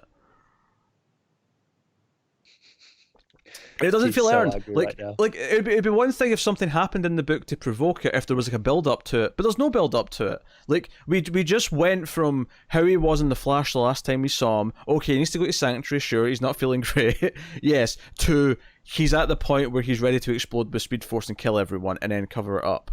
Like, so hang on, I've got a question. It's just a slight plot question. Mm-hmm. Does he explode with Speed Force because of his feelings of like keeping them all inside and not dealing with them? It's a panic attack. Yeah, he has a panic attack. And the people are collateral damage. And his crime is not that no, it's him covering them up. No, I get that. I just wanted to understand why he exploded with Speed Force. It was the panic attack. That's fine. That was all I wanted to know. I haven't seen Pete this angry in a while.